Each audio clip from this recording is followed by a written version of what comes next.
Cerita dimulai dengan seorang iblis berwajah galak yang duduk di atas tahtanya. Namanya Kim Jang Cheol. Hanya seorang mahasiswa pasca sarjana biasa dari Korea. Atau lebih tepatnya, dulunya begitu, sampai kemarin. Tiba-tiba saja ia berubah menjadi Kratos, raja iblis sekaligus bos terakhir dari game favoritnya. Protagonis mencoba menjelaskan tentang game Paladin of Blood. Tujuan utama game itu adalah membangkitkan pahlawan kuno yang telah tertidur panjang. Tapi, dia buru-buru menghentikan penjelasannya. Merasa itu tidak akan membantunya, karena sekarang dia punya masalah yang lebih besar untuk diselesaikan. Beberapa detik kemudian, seorang pria masuk ke dalam kastil dan memanggilnya dengan sebutan, Tuan Kratos. Iblis itu bernama Zephyros, seorang pembantu level 15. Ia mengabarkan bahwa persiapan perang telah selesai. Para binatang iblis telah berkumpul di luar, siap untuk bertempur. Salah satu dari mereka terlihat sangat bersemangat. Dia adalah Azurat Iblis level 534 yang dikenal dengan julukan Pangeran Pemabuk Darah. Dia berniat mengakhiri kelaparan mereka lewat invasi pada manusia hari ini. Ada juga yang bernama Sirgi, Cold Monarch level 531. Ia tahu betul rasanya lahir di tanah tandus dan terpaksa memakan sesama demi bertahan hidup. Kini, ia bertekad menciptakan warisan yang abadi dan akan mengukir sejarah. Lalu ada Archduke of Fog bernama Hartok level 555 dan Black Boulder Tyrann bernama Baal level 539 yang sudah bersiap untuk memusnahkan manusia. Para binatang iblis ini sudah di luar kendali saat menunggu perintah dari sang raja. Akhirnya, MC kita memanggil perhatian seluruh pasukan. Semuanya dengar. Pasukan iblis seketika menyimak. 4 komandan berdiri tegap di antara yang lainnya.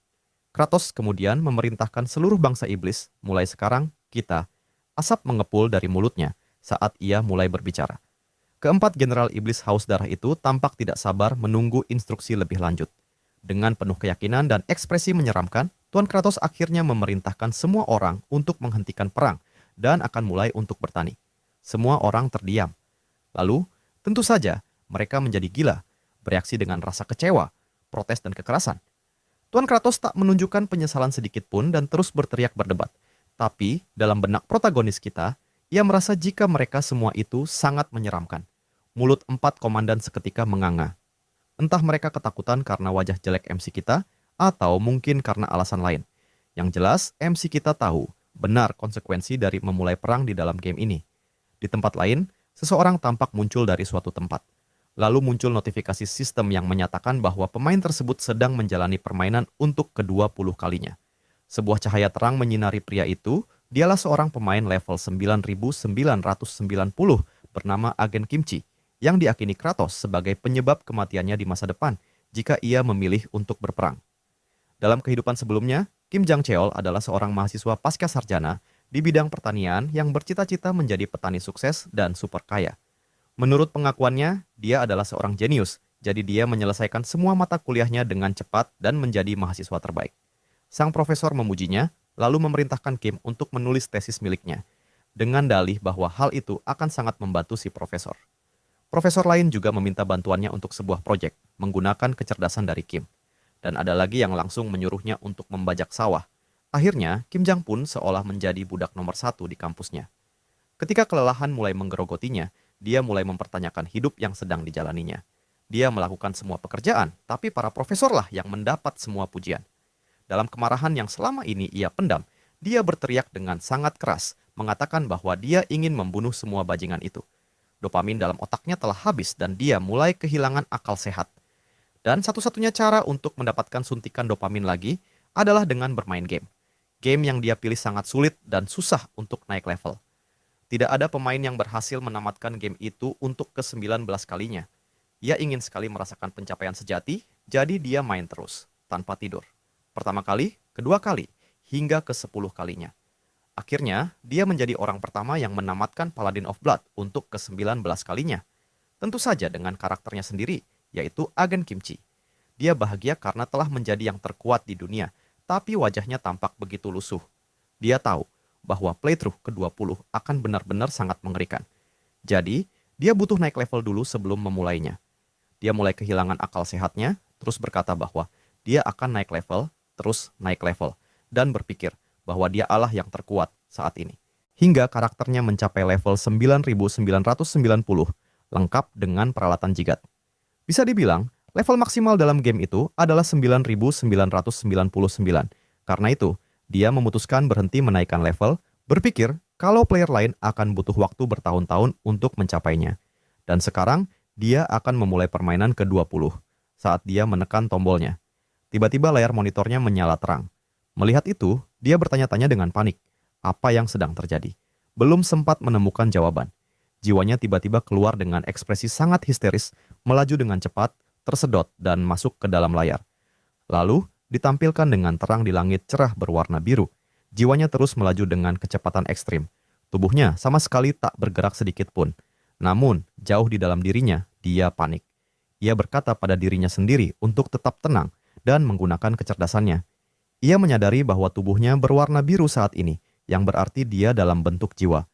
Dia pun berasumsi bahwa dia tidak akan mati meskipun jatuh. Lalu, ia melihat menara kehidupan, yang membuatnya berpikir bahwa ia telah masuk ke dalam game Paladin of Blood. Ia terkejut saat melihat makam sang paladin. Ia begitu bersemangat karena mengira akan segera merasuki karakternya, Agen Kimchi, yang hampir mencapai level maksimal. Ia mengklaim bahwa hidupnya sebagai sosok tak terkalahkan dan kuat akan segera dimulai. Tapi, saat ia melihat karakternya sedang tidur, sesuatu berubah. Karakternya ternyata adalah pria pirang berotot yang mengenakan kostum gadis sihir lengkap dengan tongkat berbentuk hati bersayap. Melihat hal itu, dia langsung sadar. Dia tidak mau jadi seperti itu. Setelah berpikir begitu, jiwanya tiba-tiba malah terdorong ke arah lain. Ia tidak tahu akan pergi kemana sekarang. Lalu, ia melihat Raja Iblis sedang duduk di atas tahta. Dia tidak ingin itu juga, setidaknya untuk saat ini. Namun, itulah yang terjadi. Ia merasuki tubuh Raja Iblis. Dia menggumam, ini benar-benar membuatku gila. Wajahnya penuh masalah, dan dia berpikir bahwa kalau saja dia tidak berpikir macam-macam saat melihat Agen Kimchi, dia pasti sudah jadi karakter terkuat sekarang. Dia merasa sangat bodoh. Di sisi lain, ajudannya, Zephyros, terlihat berjalan menyusuri aula. Lalu terdengar suara seseorang mengatakan bahwa Kratos pasti sudah melemah. Dia melihat ke arah pintu, penasaran dari mana suara itu berasal. Ia mendengar lagi. Katanya Kratos ketakutan dan menghentikan serangan mereka. Ternyata, itu suara para jenderal. Mereka bahkan menyarankan untuk bergabung dan memenggal kepala Kratos, lalu membagi kekuasaan tahta di antara mereka. Salah satu dari mereka beralasan bahwa Kratos sendiri menjadi raja dengan cara mengambil kepala Raja Iblis sebelumnya. Mungkin saja Kratos memang belum melemah, tapi kalau mereka salah, 2 dari 4 jenderal bisa saja terluka parah atau mati. Sirgi berkata bahwa jika Asurat menawarkan diri menjadi tameng, mereka bisa mencobanya. Mendengar itu, Asurat merasa kesal, menanyakan apakah Sirgi mau mati duluan di tangannya. Sementara itu, Baal hanya diam, tidak punya pendapat. Dia hanya merasa lapar dan ingin segera makan. Asurat lalu menantang mereka. Bagaimana kalau memang ada bukti bahwa Raja Iblis sudah melemah, apa yang akan kalian lakukan? 3 dari mereka menjawab, kalau memang begitu, maka mereka akan membunuhnya. Tapi Baal, dia tetap tidak peduli, dia hanya lapar. Zephyros berada di luar pintu, mendengar semua saat itu. Dia melaporkan kepada Kratos bahwa moral pasukan mereka telah anjlok total. Ia menjelaskan bahwa semakin banyak kasus kanibalisme di antara pasukan sendiri, dan beberapa bahkan meninggalkan wilayah bangsa iblis tanpa pemberitahuan. Ia menambahkan bahwa 4 jenderal besar iblis sedang murka. Mereka mengatakan bahwa Kratos telah menjadi lemah dan berencana bekerja sama untuk memenggal kepala Kratos. Mendengar itu, Kratos gemetar. Ia tahu betul, jika keempatnya menyerang bersama, dia pasti mati. Singkatnya, kalau dia terlihat lemah, dia akan mati. Lalu pikirannya teralihkan ke Agen Kimchi, karena ia tak berhasil merasuki karakter itu. Ia bertanya-tanya, apa karakternya cuma tergeletak seperti mayat? Itu membuatnya berpikir, mungkin menyerang dunia manusia malah lebih masuk akal. Tapi kemudian Zephyros menunjukkan sebuah rekaman video dari makam Paladin yang dikirim oleh Jenderal Ogmia. Video itu menampilkan Agen Kimchi sedang membantai para iblis. Salah satu iblis di video itu tampak ketakutan dan memohon-mohon minta tolong. Lalu berteriak kesakitan saat matanya dicungkil. Agen Kimchi tampak seperti pembunuh berpengalaman. Kratos langsung sadar bahwa menyerang manusia tidak akan berhasil. Ia melihat bagaimana Agen Kimchi bermain seperti orang gila. Ia benar-benar tak ingin bertemu orang itu. Ia pun bertekad untuk tetap bertahan di tempat ini apapun yang terjadi. Namun, jika ia tetap memilih diam, ia akan terlihat lemah, lalu dibunuh oleh keempat jenderal besar itu. Dan jika ia menyerbu dunia manusia, Agen Kimchi akan mencungkil matanya dan membunuhnya. Kratos benar-benar ingin menangis. Ia mengeluh karena dipindahkan ke dunia ini. Ia berkata bahwa dia bahkan tak bisa menemukan kebahagiaan. Pikirnya untuk saat ini hanya ada satu jalan keluar, yaitu menyelesaikan masalah pangan dan membuat para iblis menjadi tenang. Melihat Kratos yang beranjak, Zephyros bertanya pada Kratos kemana ia akan pergi. Kratos awalnya berkata, "Permisi," lalu menjawab bahwa ia ingin melihat-lihat tanah untuk bertani. Zephyros tampak kecewa mendengar kata permisi darinya. Melihat itu, Kratos pun bertanya, "Ada apa?" Zephyros lalu menjelaskan bahwa Kratos itu narsistik, arogan, dan sama sekali tidak punya sopan santun. Jadi ketika ia mendengar Kratos bilang, "Permisi," itu terdengar menjijikan dan mengerikan. Jadi, ia menyuruh Kratos untuk tidak mengulangi itu lagi. Dalam hati, Kratos merasa bingung. Ada apa dengan Zephyros? Ia bertanya-tanya apakah pelayan itu sedang berusaha memancing emosinya. Ia tidak yakin apakah Zephyros hanya sedang memainkan peran seperti itu. Zephyros sendiri dulu hanya muncul sekali sebelum pertempuran melawan Raja Iblis tanpa penjelasan. Tapi anehnya, hal itu malah membuatnya jadi karakter yang cukup populer saat itu. Dialog terkenalnya adalah, "Paladin Agung, Raja Iblis tak ingin bertarung lagi. Tolong pergi dan kembalilah." Lalu agen Kimchi menyerang dan mengalahkannya. Dan dialog Zephyros berikutnya adalah, "Ampunilah aku tuanku, karena terlalu lemah untuk melindungi Anda." Karena itu, banyak pemain mengira Zephyros adalah prajurit yang sangat loyal, sangat menghormati Raja Iblis. Zephyros mengatakan bahwa kesalahan Kratos kali ini sungguh belum pernah terjadi sebelumnya. Ia belum pernah melihat Raja Iblis yang kehilangan kepercayaan rakyatnya sedemikian besar. Kratos merasa Zephyros sangat menyebalkan.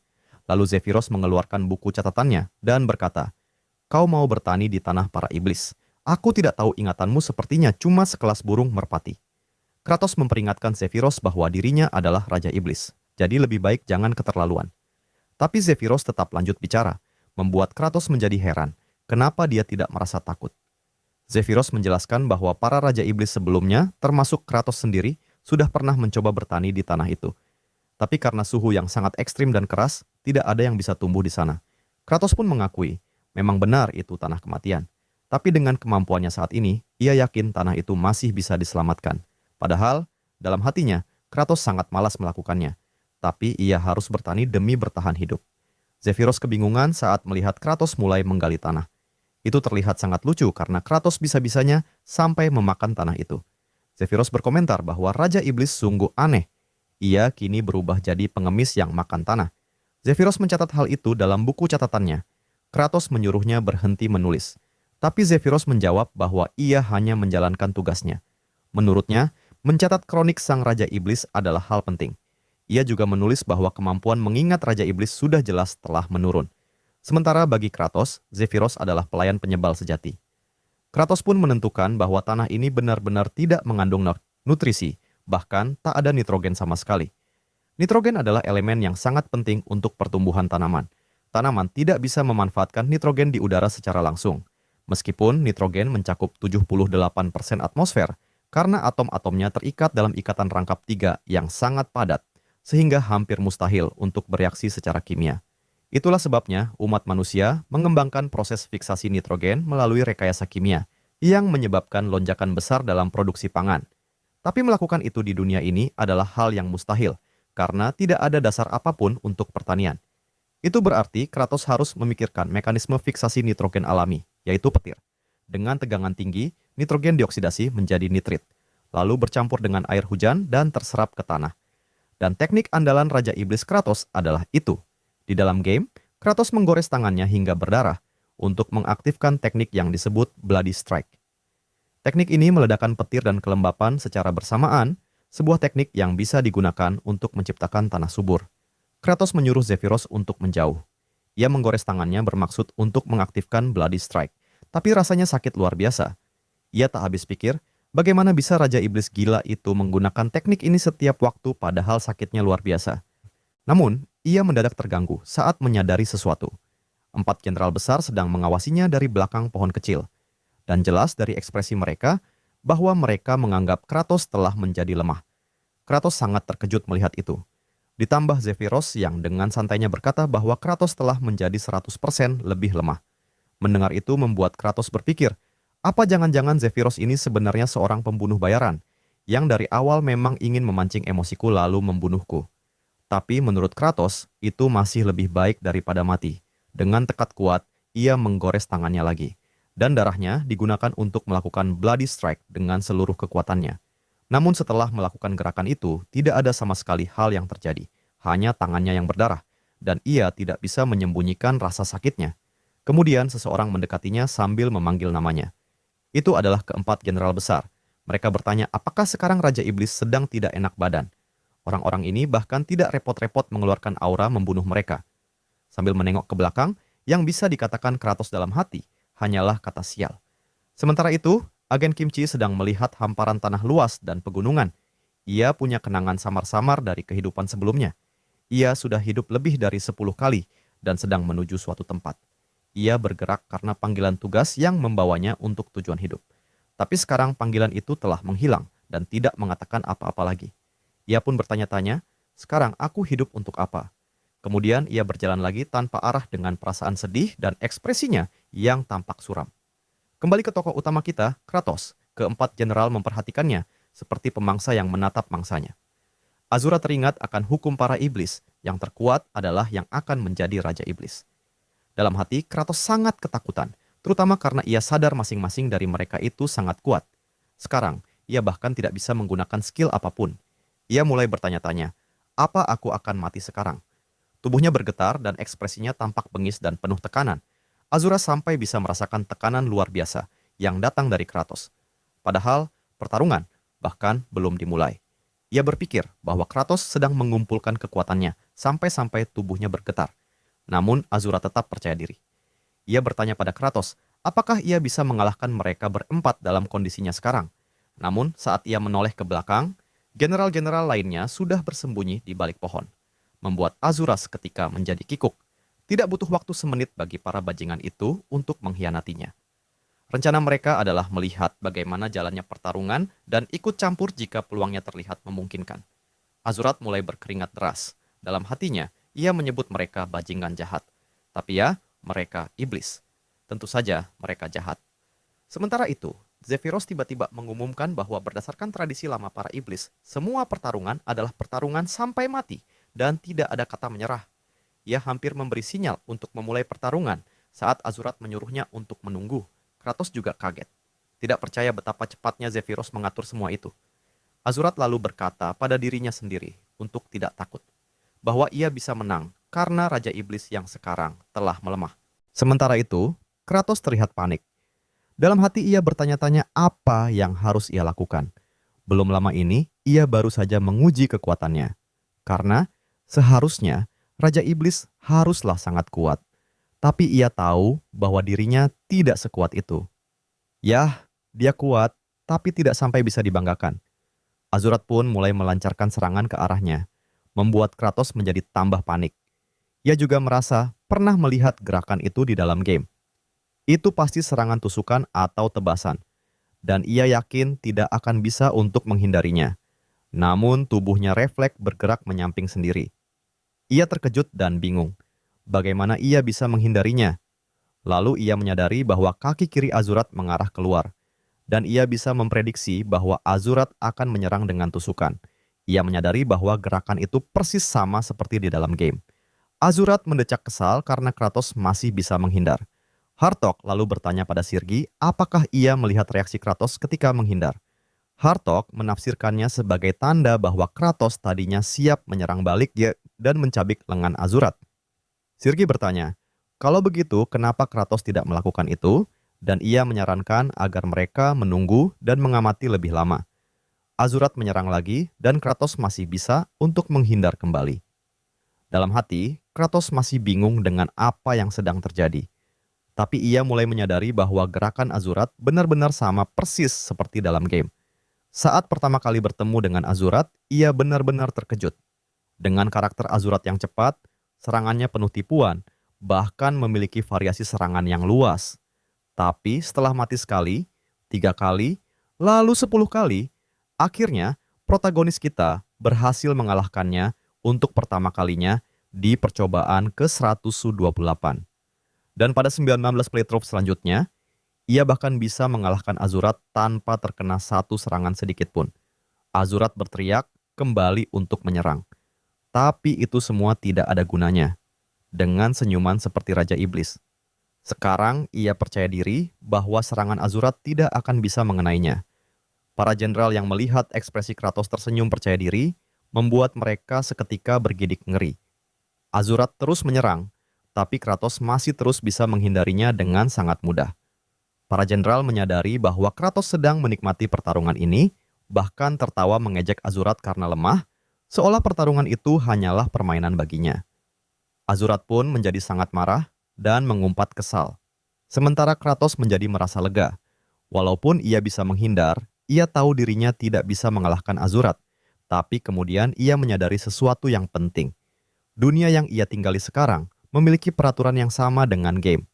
Sistem pun tiba-tiba mengirimkan notifikasi pesan, mengatakan bahwa protagonis kita telah menyadari aturan dasar dunia.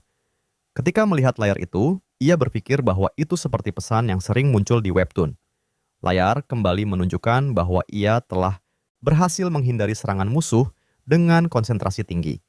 Dan sebagai hadiah, sebagian sistem game yang hanya bisa digunakan oleh karakter pemain kini telah terbuka, dan fungsi targeting kini sudah bisa digunakan. Saat Kratos menggunakannya, ia melihat ada sebuah crosshair di kepala Azurat. Ia langsung tahu itu adalah fitur target yang digunakan saat memakai skill spesial. Ia pun langsung sadar, lalu kembali menggores tangannya, berniat akan menggunakan Bloody Strike. Hal itu menciptakan bola petir yang meledak tepat mengenai Azurat, membakarnya dan membuatnya berteriak kesakitan.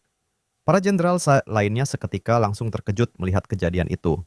Dan para iblis yang menonton lewat siaran langsung juga bersorak untuk Kratos. Terlihat seluruh pakaian Azurat yang telah hangus terbakar, dan kini ia berlutut sambil batuk-batuk karena debu. Kratos memandanginya dengan tajam, sedikit terkejut karena Azurat ternyata masih hidup. Setahu MC kita, padahal Bloody Strike seharusnya bisa langsung membunuh musuh di dalam game. Ia kemudian merasa panik saat melihat Azurat yang sedang memulihkan diri dan akan kembali pulih dalam waktu singkat. Ia kemudian terus-menerus menyerang Azurat dengan petir, membuatnya berteriak berkali-kali. Melihat kejadian itu, para jenderal lainnya gemetar ketakutan. Mereka takut, mengira Kratos sedang menghukumnya.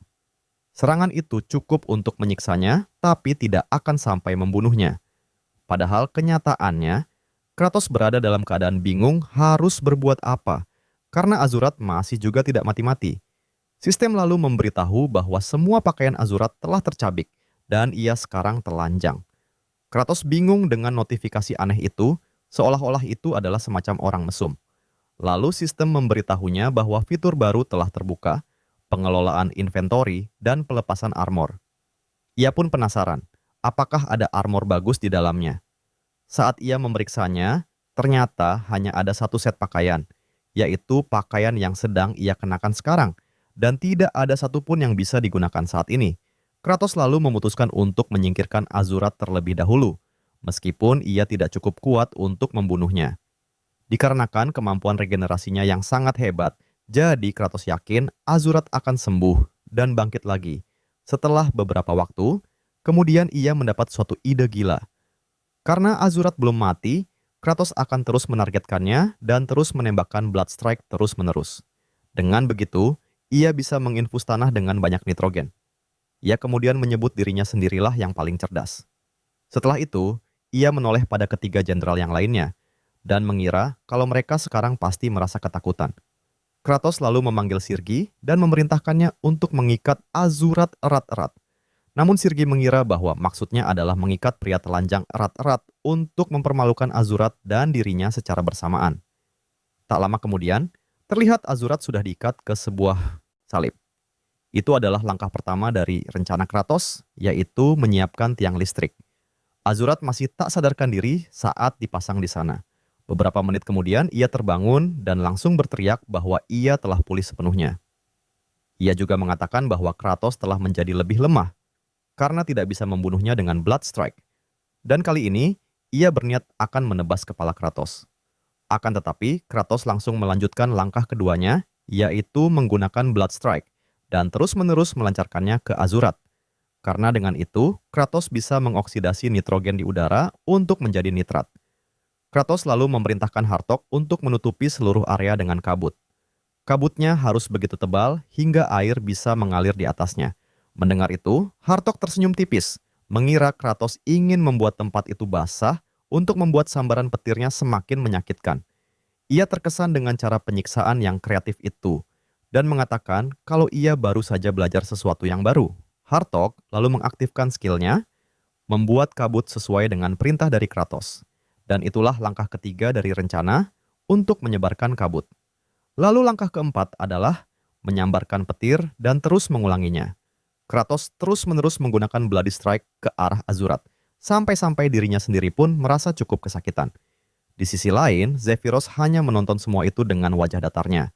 Sementara para jenderal yang lainnya terlihat sangat syok melihat kengerian yang tepat di hadapan mereka.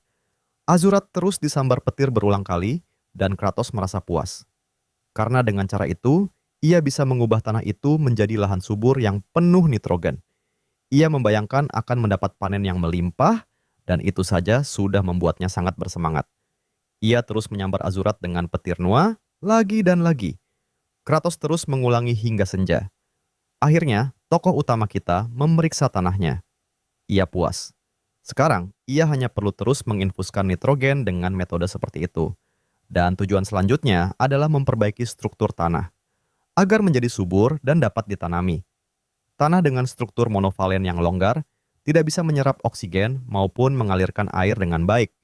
Dan untuk bertani, struktur tanah yang ideal adalah tanah berbutir gembur yang berstruktur granular. Itulah sebabnya, hal berikutnya yang harus ia buat sekarang adalah pupuk. Dengan ekspresi yang mengintimidasi. Kratos pun lalu memerintahkan semua orang untuk melakukan sesuatu yang sangat penting. Kalian semua, carikan aku Tai sebanyak mungkin. Para jenderal seketika terperangah. Mereka tidak bisa percaya. Setelah Kratos menjadikan Azurat sebagai contoh dan menyatainya hidup-hidup, sekarang mereka mengira bahwa Kratos ingin mereka melumuri Azurat dengan Tai. Dengan serempak, mereka semua menganggap kalau Kratos sungguh sangat luar biasa kejam. Hari itu cuaca terasa cerah dan terang. Terlihat agen Kimchi yang sedang berjalan santai melalui hutan. Samar-samar ia mendengar seseorang meminta bantuan. Ia pun mulai berjalan menuju suatu semak-semak. Ia mencoba memeriksanya dan di balik semak-semak, ia melihat dua orang pria. Mereka mengaku bahwa mereka diserang oleh sekelompok goblin dan membutuhkan bantuan. Mereka siap memberi kompensasi atas semua itu. Tapi tunggu dulu, apakah kalian sedikit familiar dengan dua karakter ini? Lanjut, agen Kimchi memasang ekspresi muram di wajahnya. Hal itu membuat kedua pria itu merasa curiga dan ketakutan. Agen Kimchi lalu meminta mereka untuk jangan takut, karena ia bukanlah orang yang mencurigakan. Tetapi di mata kedua pria itu, mereka menganggapnya sangat mencurigakan. Agen Kimchi kemudian bertanya, apakah kaki mereka terluka? Belum juga menjawab, ia tiba-tiba langsung mengangkat pria bangsawan itu di bahunya seperti karung beras. Lalu meminta pria yang satu lagi untuk memimpin dan menunjukkan jalan. Saat di perjalanan, pria yang dibawanya itu mengomentari bahwa agen Kimchi begitu sangat kuat. Kemudian pria itu memperkenalkan diri sebagai kafir Asrahan, dan pria yang ada di belakang mereka adalah pelayannya, yang sering disebut dengan nama Diol Frontera. Kafir lalu bertanya pada agen Kimchi, apakah boleh aku tahu namamu? Agen Kimchi pun menjawab dengan pelan, bahwa itu adalah sesuatu yang perlu ia cari tahu saat ini. Adegan beralih di kastil Raja Iblis. Terlihat kini ketiga jenderal terlihat dalam masalah. Hartok bertanya-tanya, bagaimana mungkin mereka diminta untuk membawa kotoran? Dia bahkan bertanya, apakah mereka harus membuatnya secara langsung di tempat? Sirgi langsung berteriak kalau itu ide yang gila, jorok, dan menjijikan. Dia mulai panik, Baal kemudian berkata, jika dia sudah lama tidak makan. Oleh karena itu, ia tidak bisa buang air besar. Baal juga berkata, jika Sirgi juga sama dengannya. Hal itu membuat Sirgi langsung marah, menyuruhnya berhenti membicarakan kotoran. Hartok pun menambahkan, walaupun mereka bisa buang air, dia tetap tidak mau memberikan kotorannya kepada Kratos.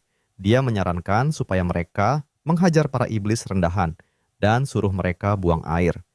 Beberapa saat kemudian, di sebuah desa iblis, seseorang memohon agar mereka tidak melakukannya. Iblis malang itu merengek bahwa dia tidak bisa buang air besar kalau semua orang terus melihatinya. Dia memohon agar mereka menunggu di luar. Salah satu prajurit menjawab bahwa iblis yang lain juga bilang begitu. Tapi tetap saja mereka tidak bisa buang air. Hartok bertanya kenapa lama sekali. Dia memastikan ke iblis itu apakah benar-benar tidak bisa buang air walau sudah berusaha keras. Iblis itu menjawab bahwa dia belum makan selama beberapa waktu. Namun sebelum memberikan penjelasan lebih lanjut, Hartok pun mencekik iblis itu. Ia melepaskan kekuatannya dan mengucapkan terima kasih karena sudah memberikan ide bagus. Hartok lalu hendak menyerang iblis itu, membuat iblis itu menjerit ketakutan. Tapi serangan itu dihentikan oleh Baal yang tiba-tiba sudah memegang tangan Hartok. Hartok pun bertanya, "Ada apa? Kenapa ia dihentikan?" Baal lalu menjelaskan, kalau perutnya ditusuk, iblis desa itu bisa mati. Artinya tidak akan ada kotoran yang akan diproduksi. Dia menambahkan, mereka butuh iblis itu tetap hidup dan buang air dulu, supaya mereka bisa mengumpulkannya. Hartok pun melepaskan si iblis dan mengakui bahwa itu ide cerdas, apalagi keluar dari mulut Baal. Tapi kemudian Hartok mengancam Baal bahwa kalau perlu, dia akan memberi daging Baal ke para iblis supaya mereka bisa mulai buang air. Baal pun siap melawan, ketegangan semakin meningkat. Kemudian Hartok serta Baal pun akan mulai bertarung, dan mereka hampir saling serang. Tapi pertarungan itu dihentikan oleh Kratos yang datang sambil berteriak dan menanyakan apa yang sedang mereka lakukan. Dengan serangannya yang berdarah-darah, Kratos membuat keduanya pun jatuh ke tanah. Adegan kemudian berganti di istana. Kratos berteriak bahwa bukan cuma manusia yang bisa buang air. Dengan kesal, dia menjelaskan bahwa kotoran yang tidak punya nilai gizi tidaklah berguna baginya. Mereka perlu mencari kotoran yang bisa digunakan sebagai pupuk. Zephyros lalu bertanya, "Apa itu pupuk?" Kratos menjelaskan bahwa pupuk adalah bahan yang memberikan nutrisi ke tanah. Pupuk terbuat dari abu kayu, gulma, tanah, cangkang telur, dan kotoran ayam. Untuk abu kayu dan gulma, mereka bisa ambil dari rumah-rumah kosong yang pernah mereka lihat sebelumnya. Masalahnya ada di cangkang telur dan kotoran ayam. Kemudian Kratos tiba-tiba teringat akan sesuatu. Dia memerintahkan Zephyros untuk membawakan peta wilayah mereka. Kemudian ia membentangkan peta di atas meja. Seperti yang ia duga, peta itu sama persis dengan yang ia lihat di dalam game. Itu berarti dia tahu harus mencari kemana. Tujuannya adalah habitat burung camar iblis yang ada di game. Di tempat itu, banyak sekali burung camar yang berkeliaran di ladang. Itu menandakan bahwa burung-burung itu bisa menyerap banyak nutrisi dari tanah manusia. Dengan begitu, burung-burung itu akan buang kotoran dan bertelur di sana. Kratos menganggap tempat itu sempurna. Zephyros bertanya pada sang Raja Iblis, apakah dia benar-benar berniat mengumpulkan kotoran dari burung camar iblis? Dan Kratos pun mengonfirmasinya. Zephyros lalu berkata bahwa tempat itu dikenal dengan sebutan tebing tak bisa kembali. Di sana tidak ada pijakan yang stabil, dan kalau sampai jatuh, orang akan langsung terseret oleh ombak ganas. Kratos mengatakan bahwa dia sudah tahu soal itu. Tapi alasan tempat itu tidak bisa diakses secara sistematis oleh pemain dalam game, justru membuatnya yakin bahwa dia bisa memanjatnya. Beberapa waktu kemudian, mereka pun sampai di lokasi itu. Ombaknya terlihat sangat besar dan ganas, pilar-pilar batu tinggi menjulang di sekeliling. Di belakang Kratos, para jenderal tidak bisa memahami apa yang dipikirkan oleh Raja Iblis itu. Sejak zaman dulu, banyak yang mencoba berburu burung camar iblis di tempat itu, tapi semuanya berakhir menjadi korban dari keganasan ombak. Kemudian Kratos memberitahu mereka bahwa dia akan segera naik ke atas tebing dan melemparkan dari atas kantong yang berisi kotoran dan cangkang telur. Ia memerintahkan para jenderal untuk menangkap kantong itu. Jika rencananya berhasil, semua akan bisa makan dengan layak. Di sisi lain, Baal hanya diam. Ia teringat pada iblis yang dicekik Hartok dan para iblis kelaparan lainnya di jalanan. Ombak menghantam tinggi dan Kratos mengingat kembali permainan ke-13 miliknya. Ia pernah mencoba berkali-kali untuk naik ke tebing itu, ratusan kali mati dan gagal, tapi akhirnya berhasil. Kini, ia melompat dengan cepat ke arah tebing. Para jenderal dan Zephyros menonton dengan cemas. Kratos percaya diri karena ia sudah pernah berhasil sebelumnya. Caranya adalah dengan menyalahgunakan glitch dalam game. Ia melompat dan mencengkeram batu, menciptakan lekukan pada dinding tebing. Membuat para jenderal dan Zephyros semakin terkejut menyaksikan itu. Lalu Kratos membuka inventarisnya. Kemudian ia meminta sistem untuk melepas semua pakaiannya. Para jenderal dan Zephyros kaget bukan main. Walaupun mereka hanya bisa melihat sebagian tubuh Kratos, rambut, otot lengan, dan juga pantat. Tapi terlihat jelas jika mereka menahan tawa. Karena ini benar-benar adegan yang tak terduga. Kratos mendorong tubuhnya keluar dari batu, karena dia harus menggulingkan tubuhnya. Sirgi pun memalingkan wajah sambil memerah. Tapi ia tetap melirik dari ujung mata. Ternyata Sirgi cukup penasaran. Kratos terus menggulingkan tubuhnya sambil bergantian melepas dan memakai kembali pakaiannya. Pantatnya terus terlihat setiap kali ia melepas pakaian. Lalu mengguling, pakai baju, guling lagi, dan lepas baju lagi. Hingga pada akhirnya, dia hampir mencapai puncak. Begitu sampai di puncak, dia berdiri dengan percaya diri. Pakaiannya sudah lengkap kembali. Dalam dunia yang berbagi sistem game, inventaris perlengkapan dan batas peta yang konon tak bisa dijangkau, Kratos berhasil menyatukan semua fakta itu dan membuktikan bahwa semua itu bisa diatasi. Melihat itu, Baal memutuskan untuk membantu Raja Iblis karena Kratos pernah berkata bahwa kalau berhasil, semua akan diberi makan. Zephyros panik dan mencoba menghentikan Baal, tapi Baal sudah berlari menuju tebing. Teriakan Zephyros menarik perhatian Kratos.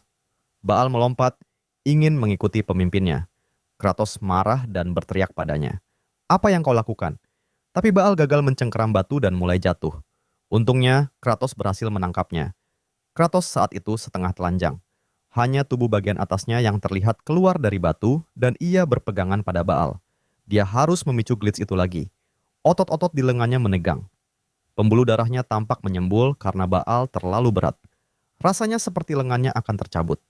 Dalam pikirannya, Kratos bertanya-tanya, kenapa dia menyelamatkan orang ini? Bukankah Bel adalah salah satu dari 4 jenderal yang merupakan ancaman baginya? Bukankah akan lebih baik kalau dia membiarkannya jatuh? Namun, Kratos berkata pada Baal bahwa dia sebenarnya tidak punya alasan untuk menyelamatkannya. Lalu, adegan berpindah. Kratos mengingat masa lalunya. Saat itu, temannya memohon agar MC menyerahkan esainya ke profesor. Sang profesor menggunakan temannya sebagai budak kerja selamanya. Temannya percaya bahwa karena profesor menyukai protagonis dan ia adalah yang terbaik. Mungkin kalau MC kita yang bicara, sang profesor akan mendengarkan. Pria itu adalah Jenko, junior yang selalu mengikuti MC kita dulu, karena dia adalah budak nomor 1. Namun, si protagonis takut kalau dia bicara, dia bisa kehilangan posisi favoritnya. Jadi dia bilang pada Jenko itu bukanlah urusannya, lalu pergi begitu saja. Tapi saat ini Kratos berpikir mungkin seharusnya dulu dia bisa membantu orang itu. Sama seperti situasinya dengan Baal sekarang. Baal menggenggam erat dirinya. Kratos teringat kembali kalau saja dulu dia berusaha sedikit lebih keras. Kalau saja dia memaksimalkan segalanya, jika dia benar-benar memberikan yang terbaik. Mungkin wajah yang ada dalam ingatannya itu sekarang sedang tersenyum, bukan terluka. Kratos pun berteriak keras, menggenggam Baal sekuat tenaga. Bahkan sampai terdengar suara tulangnya yang berderak. Dia mengerahkan semua kekuatannya untuk mengangkat Baal, lalu melemparkannya ke atas tebing. Baal jatuh terguling di tanah atas. Kratos memegangi lengannya yang patah. Baal yang terbaring di tanah berkata bahwa Yang Mulia telah menyelamatkannya meskipun harus terluka, padahal sebenarnya tidak ada alasan untuk melakukan itu. Baal bertanya, "Kenapa?" Kratos diam sejenak, lalu menjawab, "Karena rasa sakit ini lebih ringan daripada meninggalkan rekan dan kemudian menyesalinya." Mendengar itu, tubuh Baal gemetar. Kemudian air mata menggenang di matanya. Di kepala Kratos, dia tahu itulah yang seharusnya dia lakukan dulu untuk juniornya dulu. Rasa penyesalan karena tidak membantu mereka yang membutuhkan masih menghantuinya, bahkan setelah dia berada di dunia lain. Lalu, tiba-tiba muncul notifikasi. Sistem menyatakan bahwa meskipun Kratos belum sepenuhnya beradaptasi dengan tubuh Raja Iblis, dia telah mengerahkan seluruh kekuatannya. Sebagai hasilnya, dia mendapatkan rasa terima kasih yang tulus dari Baal, salah satu dari 4 jenderal. Sistem kemudian menjelaskan bahwa karena pencapaian itu, sistem baru telah terbuka. Sistem Happy Point atau HP. Sistem ini memberi poin kepada Kratos setiap kali pasukannya merasa bahagia karena perut kenyang. Kratos sempat bingung dan bertanya-tanya, "Happy Point? Apakah ini bisa ditukar es krim atau gimana? Sistem langsung kesal dan membalas. Sistem game macam apa yang mau jualan es krim? Hal itu membuat Kratos langsung kaget. Ternyata sistem bisa berbicara langsung dengannya. Penjelasan sistem pun dilanjutkan, setiap prajurit iblis yang merasa bahagia karena perut kenyang akan memberi Kratos satu happy point. Poin ini bisa digunakan untuk membeli stat atau peningkatan kemampuan. Saat ini, Kratos hanya bisa mengakses sekitar 20% dari kekuatan asli Raja Iblis. Jadi wajar kalau dia masih terasa lebih lemah dibanding bawahannya. Sistem menyarankan agar dia terus meningkatkan kelima stat untuk mencapai 100% kekuatan penuh. Kratos pun mencoba fitur itu. Dia ingin menambah 10% pada staminanya. Tapi muncul notifikasi yang mengatakan bahwa peningkatan stamina sebesar 10% membutuhkan 50 happy point. Menurut Kratos, itu mahal juga. Sistem juga mengungkapkan bahwa dia bisa membeli peningkatan skill. Misalnya, skill miliknya sekarang, Bloody Strike, masih di level 1 dan butuh 250 happy point untuk naik level. Kratos sadar dia butuh banyak poin. Tapi, jika dia bisa bercocok tanam, alias farming happy point dengan baik, maka dia bisa jadi sangat kuat. Dan peluangnya untuk bertahan hidup meningkat drastis. Sebagai bonus, dia juga mendapat rasa terima kasih dari seseorang. Dengan senyuman iblisnya, dia mengakui bahwa rasanya lumayan enak juga. Tapi dari sudut pandang Baal, ekspresi wajah Raja Iblis itu seperti mengancam.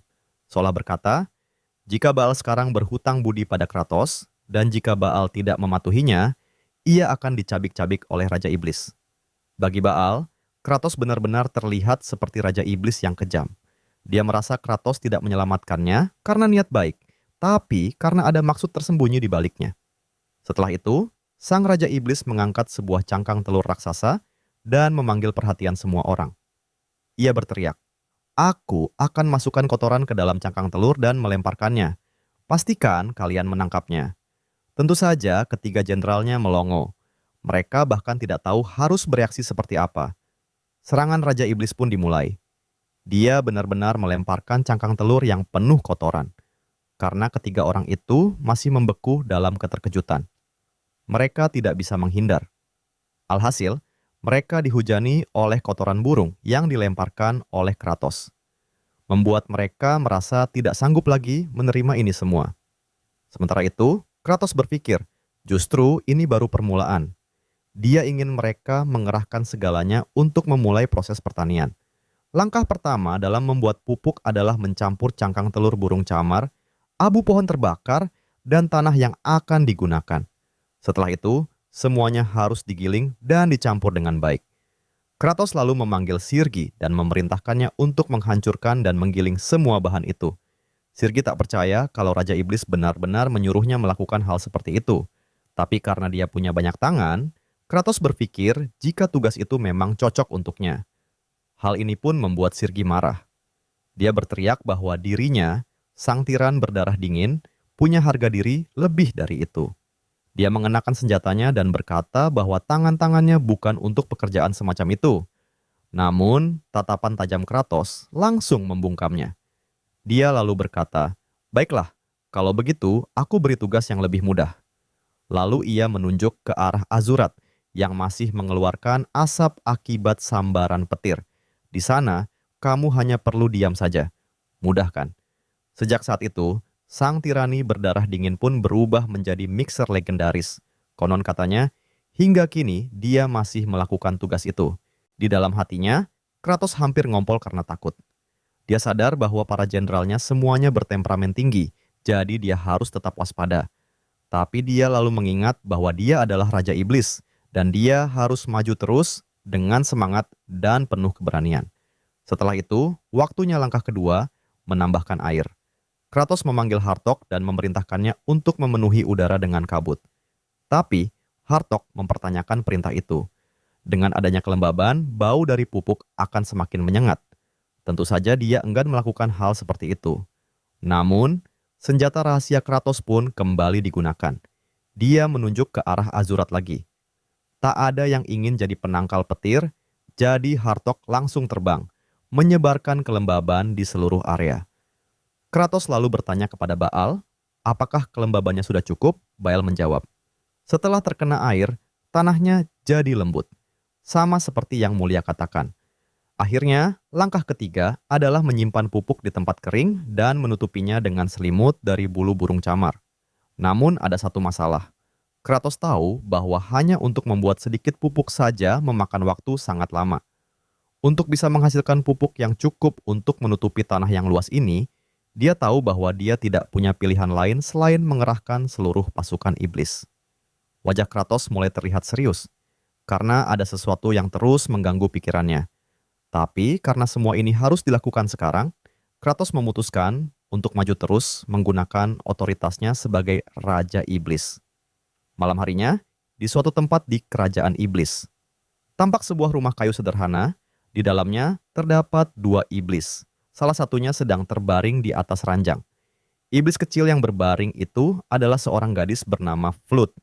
Flut memanggil ayahnya. Sang ayah bertanya, "Ada apa?" Dengan mata berkaca-kaca, Flut berkata, "Pelan, ayah, makan saja aku." Sang ayah langsung marah dan menegurnya. Jangan pernah ucapkan hal seperti itu lagi. Tapi anaknya menjawab dengan lirih, "Aku hanya rindu ibu." Ucapan itu terlalu menyakitkan bagi seorang ayah. Lalu, kilas balik pun muncul. Terlihat seekor makhluk iblis raksasa sedang bersiap memakan seorang gadis kecil. Gadis kecil itu adalah Flut. Ia menjerit minta tolong. Mulut besar makhluk itu hampir menelannya hidup-hidup. Tapi tiba-tiba, seseorang muncul di hadapannya dan melindungi Flut. Itu adalah ibunya. Flut bahkan tak sempat menghentikan ibunya. Karena, dalam sekejap, sang ibu sudah dilahap makhluk itu. Kembali ke masa sekarang, sang ayah berkata lirih, "Kalau kamu tidak ada, buat apa ayah hidup?" Tiba-tiba, mereka mendengar suara keras dari pintu yang terbuka.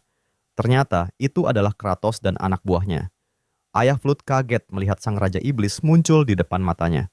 Karena panik, dia tak bisa mengendalikan suaranya. Kratos mendengar teriakan itu dan langsung menilai. Iblis ini masih cukup kuat untuk teriak. Jadi tangkap dan bawa dia. Anak buahnya langsung bergerak. Sang ayah memohon, "Tidak, kalau aku ditangkap, siapa yang akan menjaga anakku?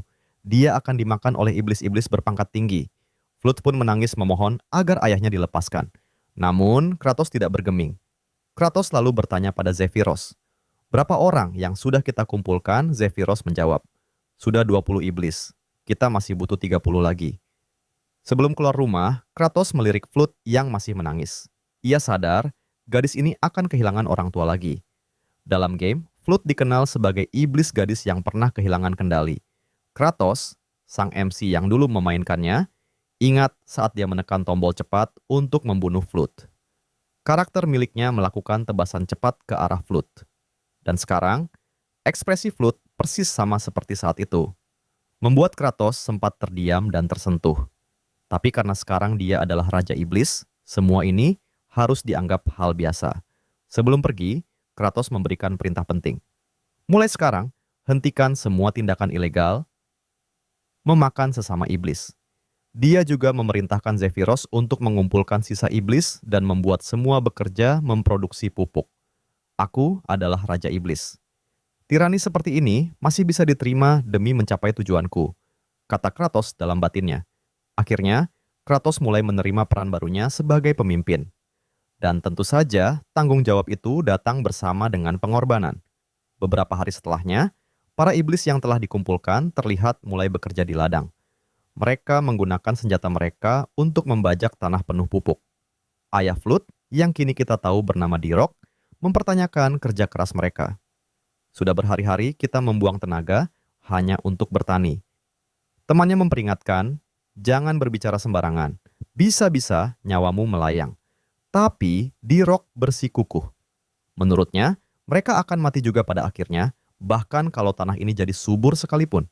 Karena mereka tak punya tanaman untuk ditanam. Tiba-tiba, suara terdengar. Kamu penasaran apa yang akan kita tanam? Dirok langsung tahu. Dia dalam masalah sekarang. Tapi kemudian Raja Iblis berjalan di hadapannya dan memintanya untuk ikut. Dirok tidak tahu bahwa Kratos sebenarnya sudah menemukan solusinya. Beberapa hari yang lalu, saat dia mendapat tekanan dari para komandannya.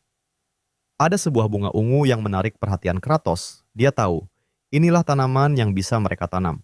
Dengan yakin, dia membawa Dirok ke depan bunga itu. Kratos berkata bahwa mereka akan menanam akar dari bunga ini. Baal dan sebagian tim pertanian bahkan sudah menggali dan mengumpulkannya dari berbagai tempat. Namun, Dirok langsung meminta maaf dan berkata, akar bunga ini tidak bisa dimakan.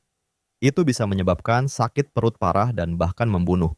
Tapi Kratos hanya menarik bunganya dan berkata, ini satu-satunya yang kita punya. Lalu, dia menambahkan bahwa eksperimen untuk menguji apakah akar itu bisa dimakan sudah selesai sekarang. Dirok kaget mendengar kata eksperimen. Kratos pun mengungkapkan, anakmu seharusnya sedang memakannya sekarang. Mendengar itu, dunia Dirok seakan menjadi runtuh. Ia langsung berlari ke arah rumahnya sambil berteriak, tidak. Dia mempertanyakan keputusan Kratos, kenapa kalian melakukan hal seperti ini ke anak yang tidak bersalah? Dia berharap agar Flood tidak sampai memakan akar itu. Dirok pun menerobos masuk ke dalam rumah dan memanggil Flood. Tapi langkahnya terhenti saat ia melihat sesuatu. Flood kini terlihat lebih sehat dan ceria. Dia dengan senang hati sedang memakan akar bunga itu. Flood berkata dengan senyum, aku tidak merasa sakit sama sekali, ayah. Dirok gemetar dan bertanya, apa kamu benar tidak apa-apa? Flood menjawab, iya, Zephyros dan Baal bahkan memberi makan ini dari kemarin. Aku tidak kenapa-kenapa. Bagaimana? Apakah kau mulai percaya padaku? Ucap Kratos yang tiba-tiba sudah ada di belakang Dirok. Ia lalu menjelaskan, dulu manusia di suatu negeri juga punya tanaman beracun seperti ini. Tapi mereka berhasil membuatnya bisa dimakan dan menyelesaikan krisis kelaparan mereka. Dengan senyum aneh di wajahnya, Kratos berkata, tanaman itu sekarang dikenal sebagai kentang. Flood kemudian memanggil Kratos dan berterima kasih. Terima kasih karena sudah menunjukkan kebaikan pada iblis kecil sepertiku. Tak lama kemudian, sistem muncul dan memberi notifikasi. Salah satu bagian dari pasukan iblis merasa bahagia karena bisa makan. Kratos mendapatkan happy point pertamanya, jumlah poin bertambah 1. Kratos tidak menyangka akan ada notifikasi seperti itu. Ia menatap Flood dan melihat senyum tulus dari gadis kecil itu. Dan saat itu pula, ia teringat ekspresi Flood saat masih bermain game dulu. Iblis polos yang terpaksa melakukan hal kejam hanya demi bertahan hidup. Tapi sekarang, yang ia lihat adalah kebalikannya. Kratos pun tersenyum tipis. Ia sadar, sebagai Raja Iblis, dia tidak harus selalu terlihat serius, bermuka datar di setiap waktu. Akhirnya, dia mencoba tersenyum kepada gadis kecil itu, senyuman tulus yang berasal dari hati. Namun seperti biasa, senyuman Kratos selalu membuat kesalahpahaman. Flood jadi merinding, berpikir jika Kratos memberinya makanan agar nanti ia bisa memakannya.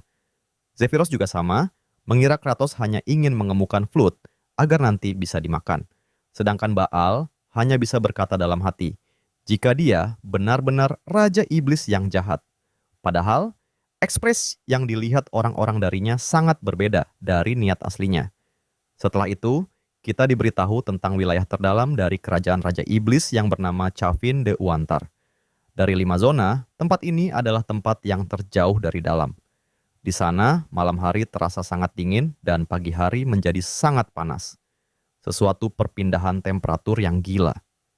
Iklim ekstrim ini mengingatkan pada dataran tinggi Andean. Dulu, manusia di Andean kuno tak punya cukup makanan. Dan pada akhirnya, mereka terpaksa memakan kentang liar yang penuh racun. Apakah mereka semua mati? Tentu tidak. Karena manusia adalah makhluk yang mengerikan, memiliki kemampuan luar, biasa untuk mengubah makanan beracun menjadi makanan yang bisa dimakan. Dan kini, kemampuan itu digunakan oleh protagonis kita yang sekarang dikenal sebagai Kratos, sang Raja Iblis. Kita kembali melihat Dirok yang melapor kepada Raja Iblis mengatakan bahwa akar-akarnya sudah ditanam di ladang. Kratos pun seketika langsung memerintahkan Baal untuk menghancurkan akar-akar tersebut. Tanpa ragu, Baal kemudian melompat dengan sangat tinggi dan menghantam akar-akar itu dengan kekuatan lompatan meteornya. Dengan berat tubuh Baal saja, akar-akar itu tak punya harapan untuk tetap utuh. Baal pun harus melakukan ini berulang kali sepanjang hari. Kratos lalu mengungkapkan rencananya. Bekukan akar-akar itu selama 5 malam, lalu hancurkan dengan injakan Baal. Setelah itu, mencairkannya saat siang hari. Proses ini akan membuat racun di dalam kentang liar itu menguap dan keluar. Bekukan, cairkan, injak, ulangi. Setelah beberapa kali proses ini, mereka akan mengeringkannya, menyimpannya, dan memasaknya sedikit. Hasil akhirnya adalah kentang liar yang kini bisa dimakan, dan mereka menamainya dengan nama Juno. Kita kembali ke Kratos. Ia kini memerintahkan Zephyros untuk memanggil pasukan tani yang sedang membuat pupuk kandang. Dengan senyum licik, Kratos berkata bahwa sekarang adalah waktunya istirahat. Ia berpikir bahwa para iblis pasti akan senang memakannya. Para iblis pun mulai mengantri, menunggu makanan untuk dibagikan. Kratos memberi pengumuman, kalian hanya akan dapat 2 potong saja, karena jumlah persediaannya tidaklah banyak. Zephyros menimpali, tapi masih banyak kentang yang tersisa. Kenapa kita tidak membuat lebih banyak saja? Kratos kemudian menjawab, aku ragu, jumlahnya masih banyak. Bahkan itu belum cukup jika ingin memberi makan seluruh pasukan. Lalu ia mengungkapkan rencana besarnya. Daripada dimakan semua, lebih baik sisa-sisanya kita tanam lagi, dan akan melipat gendakannya menjadi ratusan, atau bahkan 1000 kali lipatnya. Beberapa menit kemudian, Juno dibagikan, tapi pasukan tani ragu untuk memakannya. Makanan baru ini mengingatkan mereka pada keluarga yang dulu mati karena racun dari tanaman ini. D-Rock pun maju dan menyelamatkan keadaan itu. Walaupun dia juga belum pernah memakannya, dia tetap meyakinkan mereka. Raja Iblis sudah mengubah makanan ini menjadi aman. Sekarang, kentang ini sudah bisa untuk dimakan. Bahkan Flut kecil saja memakannya. Dan dia masih tidak apa-apa. Namun, Iblis berambut aneh, malah mengejek D-Rock, mengatainya bodoh, dan menyuruhnya untuk melihat wajah Kratos. Dia itu Raja Iblis, dia pasti punya maksud lain. Mungkin dia ingin kita semua mati. Tapi D-Rock tetap tak peduli. Dia membuka mulut dan memakan Juno itu di depan semua orang. Mereka menyaksikan dengan was-was saat D-Rock mengunyah, lalu menelannya dengan santai. Tiba-tiba, air mata kebahagiaan menetes dari matanya, dan dia berteriak penuh emosi. Hidup Raja Iblis. Melihat itu, seluruh pasukan tani pun ikut memakan Juno dengan cepat, dan tak lama kemudian, mereka semua mengantri lagi di depan Kratos, minta untuk tambah. D-Rock merasa sangat bangga. Ia benar-benar percaya bahwa Raja Iblis telah memberikan mereka makanan yang layak untuk dimakan.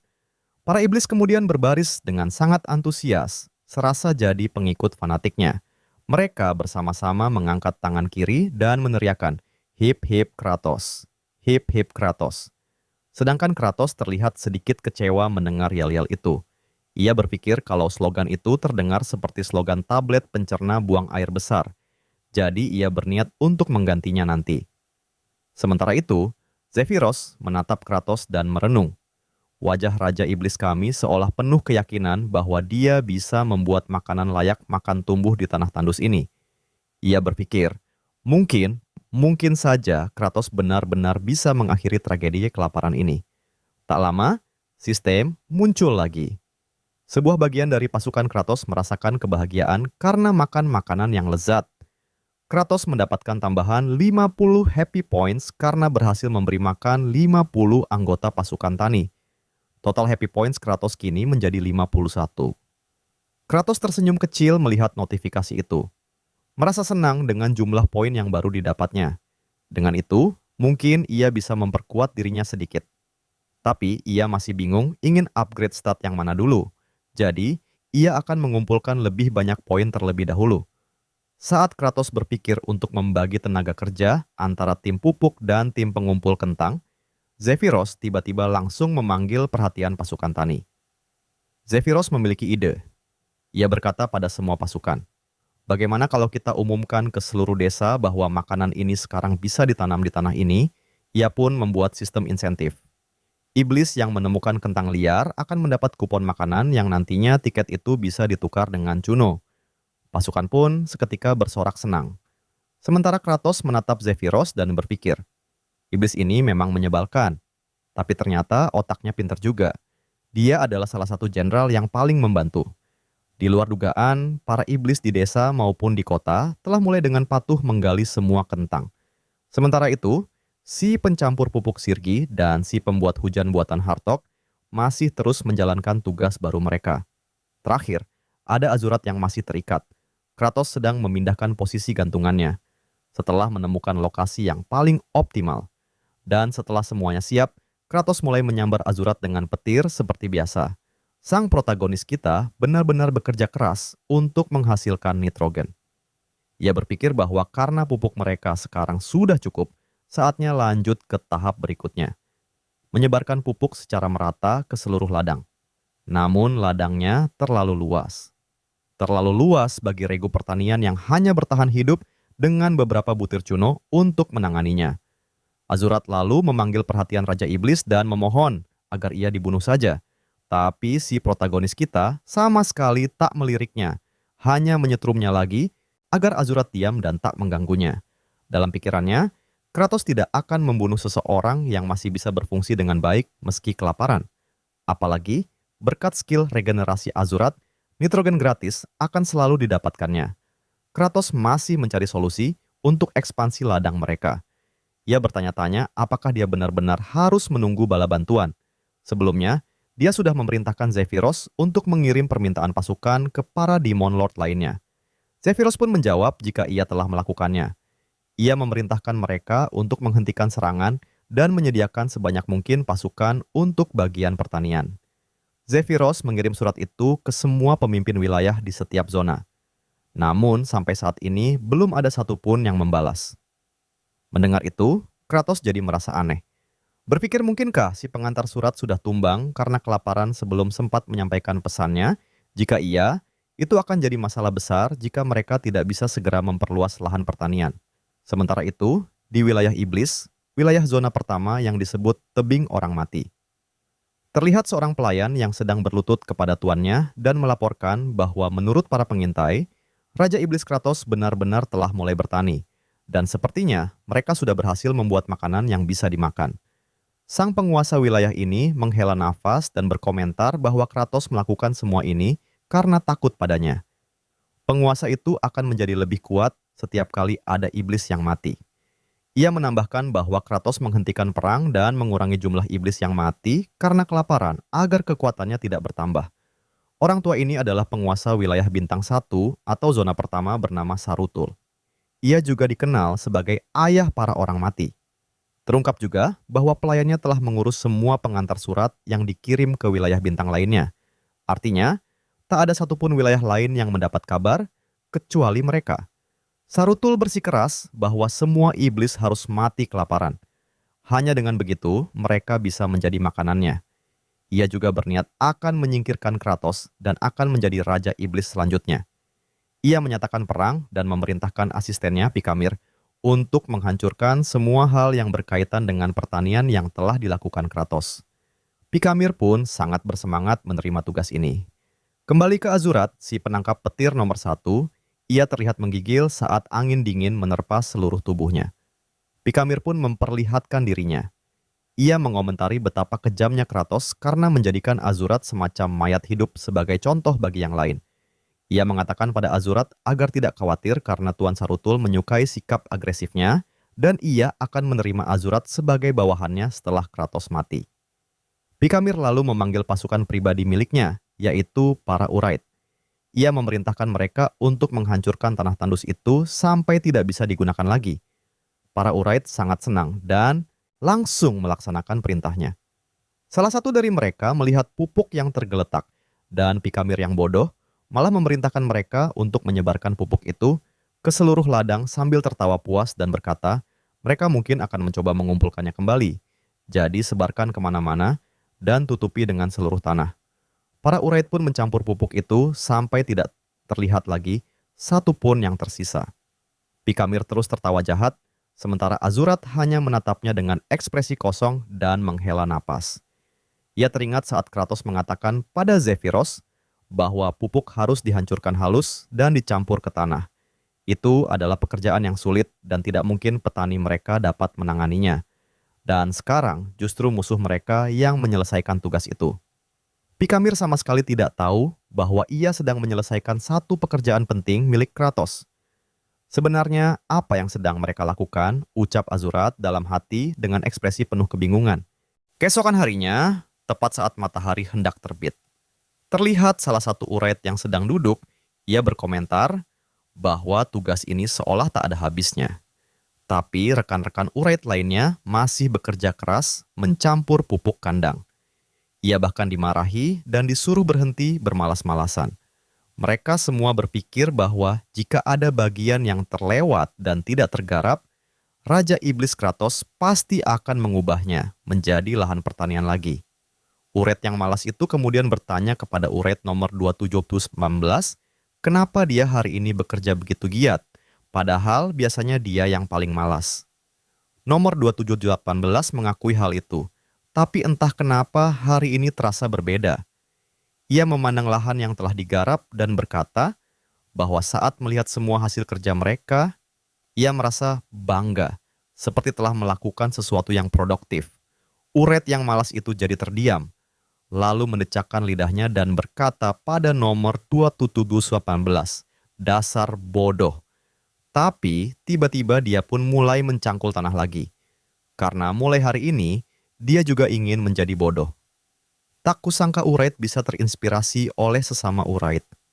Mereka bekerja begitu keras hingga tak menyadari matahari telah terbit. Karena kehilangan rasa waktu, mereka tak sempat bersembunyi dan akhirnya semuanya lenyap terkena cahaya matahari. Namun, dengan senyum di wajah mereka, mereka semua merasa bangga karena telah bekerja dengan produktif. Semua Urait yang bekerja di lahan luas itu kini telah tiada. Satu-satunya yang tersisa adalah Vikamir, yang menangis karena merasa bangga pada mereka. Ia berharap semua Urait itu bisa beristirahat dengan damai di suatu tempat. Kini, Vikamir bertanya-tanya bagaimana reaksi Kratos saat melihat hasil kerja mereka.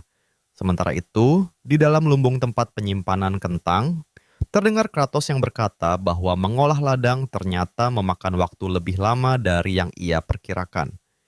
Ia kini menatap ribuan kentang yang sedang berada dalam keadaan dorman. Ia melanjutkan penjelasannya kepada Zephyros bahwa dalam kondisi dorman, kentang tidak akan tumbuh tunas. Tidak ada gunanya ditanam dalam kondisi seperti itu. Ibarat kentang yang sedang tidur nyenyak di dalam tanah, lalu tiba-tiba dicabut paksa dari rambutnya tanpa surat dan undangan. Kentang-kentang itu lalu pingsan karena kaget dan ritme biologis mereka pun terhenti. Kratos merenung dalam-dalam, berpikir bahwa masa dormansi itu bisa berakhir lebih cepat jika kentang disimpan selama 2-3 minggu pada suhu 4 derajat Celcius, lalu dipindahkan ke tempat yang lebih hangat dan gelap. Sebenarnya, Kratos ingin Sirgi membantu dengan memberikan energi dinginnya, tapi Sirgi sedang sangat marah saat ini. Hartok juga sedang tidak bisa diandalkan. Jika Kratos memaksa, dia bisa diserang oleh keduanya sekaligus, jadi lebih baik ia cari cara alternatif atau cara yang lain. Sang Raja Iblis juga sempat mencoba membuat regu pertanian berolahraga di depan kentang demi menaikkan suhu. Tapi mereka semua kelelahan dalam waktu singkat, jadi itu juga gagal. Kini ia masih menghadapi masalah yang sama. Ia lalu memutuskan untuk pergi ke lahan dan melakukan apapun yang ia bisa lakukan. Setidaknya, ia ingin memberi tanah itu nitrogen. Beberapa menit kemudian, Kratos menatap tanah yang sudah sepenuhnya terolah dan tercampur dengan pupuk kandang. Ia sampai tak bisa berkata-kata. Tanahnya benar-benar sudah tercampur rata, dan bau busuknya memenuhi area hingga membuat Asurat sampai pingsan. Sang tokoh utama kita tak percaya dengan matanya sendiri. Seluruh lahan pertanian kini benar-benar siap untuk ditanami. Ia bertanya-tanya, keajaiban macam apa yang terjadi di sini? Si tolol Vikamir pun tertawa terbahak-bahak melihat ekspresi wajah Kratos yang terkejut. Ia berseru bahwa semuanya telah sukses. Namun tawanya tiba-tiba terhenti saat ia merasakan kehadiran Baal di belakangnya. Baal dengan santai mengangkat tubuh Vikamir dan menunjukkannya pada sang Raja Iblis, sambil berkata bahwa Vikamir sedang bersembunyi di balik pohon. Kratos mengenali Vikamir sebagai salah satu bawahan bos dari tebing orang mati. Ia bertanya-tanya apakah demon ini datang sebagai bala bantuan. Kratos pun langsung menanyai Vikamir secara belak-belakan tentang apa yang sedang dilakukannya di sana, yang membuat demon itu terkejut. Vikamir baru saja hendak menjawab, namun langsung disambut dengan boge mentah dari Kratos. Zephyros pun mempertanyakan kenapa sang Raja Iblis langsung memukul sebelum Vikamir sempat menjawab. Dengan santai, Kratos menjelaskan bahwa sepertinya Vikamir sedang menyembunyikan sesuatu dan memukul adalah cara paling efisien untuk membuatnya bicara. Pikamir pun memuji kehebatan dari Kratos. Ia memang tak berharap belas kasihan dari sang Raja Iblis, dan ia tetap teguh tak ingin mengatakan apa-apa. Itulah saatnya ribuan pukulan Kratos mendarat di wajah Pikamir. Lalu beberapa menit kemudian Kratos mulai merasa kelelahan dan Pikamir bahkan sudah tak bisa bergerak lagi. Lalu tiba-tiba muncul notifikasi sistem, sekarang Kratos bisa meningkatkan statusnya dengan menukar HP-nya. Karena ia punya 51 happy point saat ini, ia pun langsung menggunakannya untuk meningkatkan satu status, yaitu stamina-nya. Alasannya sudah jelas. Agar dia bisa memukuli si tolol Pikamir lebih lama lagi, ribuan pukulan kembali menghantam. Dan Kratos memang benar-benar pantas disebut Raja Iblis. Akhirnya, Pikamir mengaku tentang apa yang telah ia lakukan dan rencana mereka untuk membunuh Kratos. Terungkap bahwa Saruntullah yang memutus semua permintaan bantuan yang diminta Kratos. Kratos pun akhirnya mengerti. Saruntul menjadi lebih kuat saat makin banyak demon yang kelaparan dan mati. Zephyros menyebut bahwa ini adalah bentuk revolusi. Ia menyarankan pada Kratos bahwa ini adalah kesempatan bagus. Jika ia mengalahkan Saruntul, para demon yang mengeluh karena ekspedisi dihentikan akan menganggap itu sebagai peringatan. Namun bagi Kratos, meskipun ia melakukan itu, para demon lainnya tetap akan terus menghalangi jalan pertaniannya. Yang ia butuhkan adalah cara pasti untuk menyingkirkan serangga seperti mereka. Di atas itu semua, Zephyros mengungkap bahwa Saruntul sangat sulit untuk dikalahkan. Kratos juga sudah tahu bahwa Saruntul memiliki kemampuan mengubah tubuhnya seperti hantu. Bahkan dalam game, Saruntul selalu berkeliaran di tebing orang mati, yang pertanyaan saja sudah sangat rumit. Jadi seluruh pertarungan terasa seperti permainan petak umpet. Namun, Kratos sebenarnya sudah punya solusi di benaknya. Sama seperti saat dia menghadapi Saruntul ketika bermain game dulu. Jika musuh terlalu sulit dibunuh karena suka bersembunyi, maka satu-satunya cara adalah menarik mereka keluar dari sarangnya. Sementara itu, terlihat Flood sedang menatap ke atas. Itu karena ia sedang berdiri di depan Azurat. Iblis ini langsung terlihat kesal hanya karena merasakan kehadiran Flood di dekatnya. Flood dengan malu-malu mulai membuka percakapan ringan. Ia menunduk dan berterima kasih kepada Azurat atas pengorbanannya. Karena dirinya, mereka semua kini bisa makan dengan cukup. Dan seperti yang sudah diduga, mengucapkan terima kasih kepada iblis karena telah melakukan perbuatan baik adalah penghinaan berat bagi mereka. Azurat pun marah. Ia berteriak pada Flood karena dianggap mengejeknya. Ia bahkan bersumpah akan membunuh Flood. Hal itu membuat Flood ketakutan dan langsung lari. Dengan ekspresi intens, Azurat berteriak, "Tunggu saja, Kratos. Begitu aku bebas dari sini, aku akan mencekik lehermu dan membunuhmu." Namun momen itu langsung terpotong ketika terdengar nyanyian para iblis dari kejauhan. Azurat bisa melihat Kratos dan beberapa orang datang sambil membawa sebuah spanduk.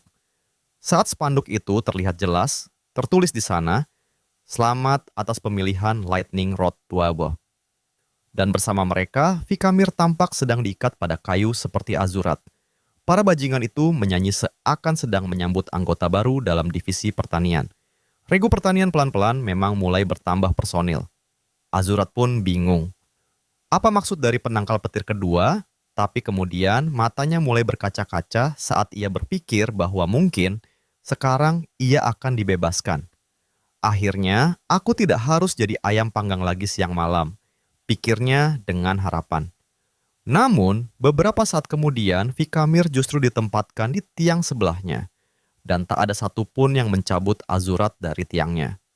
Kratos kemudian mulai berteriak sambil menggunakan skill Blood Strike miliknya. Azurat merasa benar-benar tak berdaya saat menyadari bahwa maksud Kratos adalah kini mereka punya dua penangkal petir. Mereka pun akhirnya hanya bisa pasrah menerima nasib kehidupan ini. Sementara itu, Saruntul sedang menyaksikan semuanya lewat bola kristalnya. Bos monster itu menjerit keras ketika tangan kanannya, Pikamir, resmi dijadikan ayam panggang baru oleh Kratos. Sang Demon Lord terus melancarkan serangan andalannya Blood Strike. Vikamir berteriak keras saat tubuhnya tersambar-sambar listrik, membuat Saruntul menangis melihat penderitaan bawahannya itu. Tapi Kratos tetap menghantam. Vikamir terus menjerit dan pada titik tertentu, teriakannya mulai terdengar seperti mengerang. Oh tidak, dia mulai menikmatinya, kata Saruntul sambil menyaksikan pemandangan itu. Refleks, Saruntul pun berteriak. Hentikan, merasa sudah tak tahan dengan apa yang telah dilihatnya. Kratos lalu melirik ke samping dan melihat urait pengintai yang persis seperti di dalam game. Burung yang membawa bola kristal, yang mengonfirmasi bahwa Saruntul sedang mengawasi mereka dari dekat. Hal ini membuat Kratos semakin marah. Saruntul telah mencoba merusak panennya, dan ia bersumpah akan membuatnya menyesal sepenuhnya.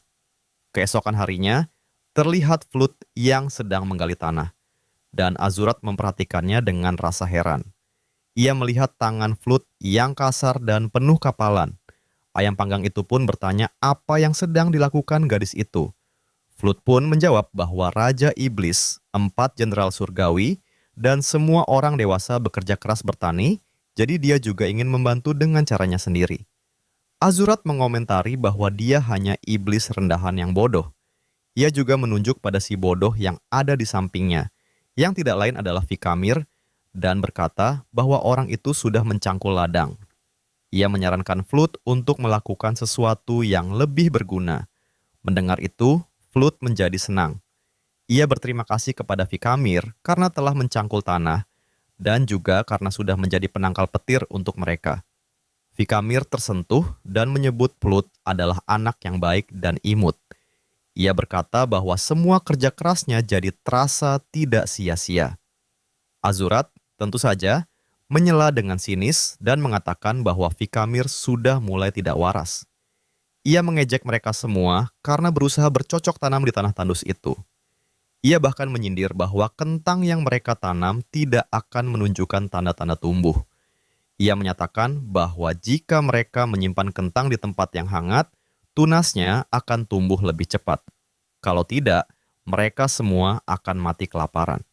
Mendengar itu, Flut langsung lari sambil loncat-loncat kegirangan.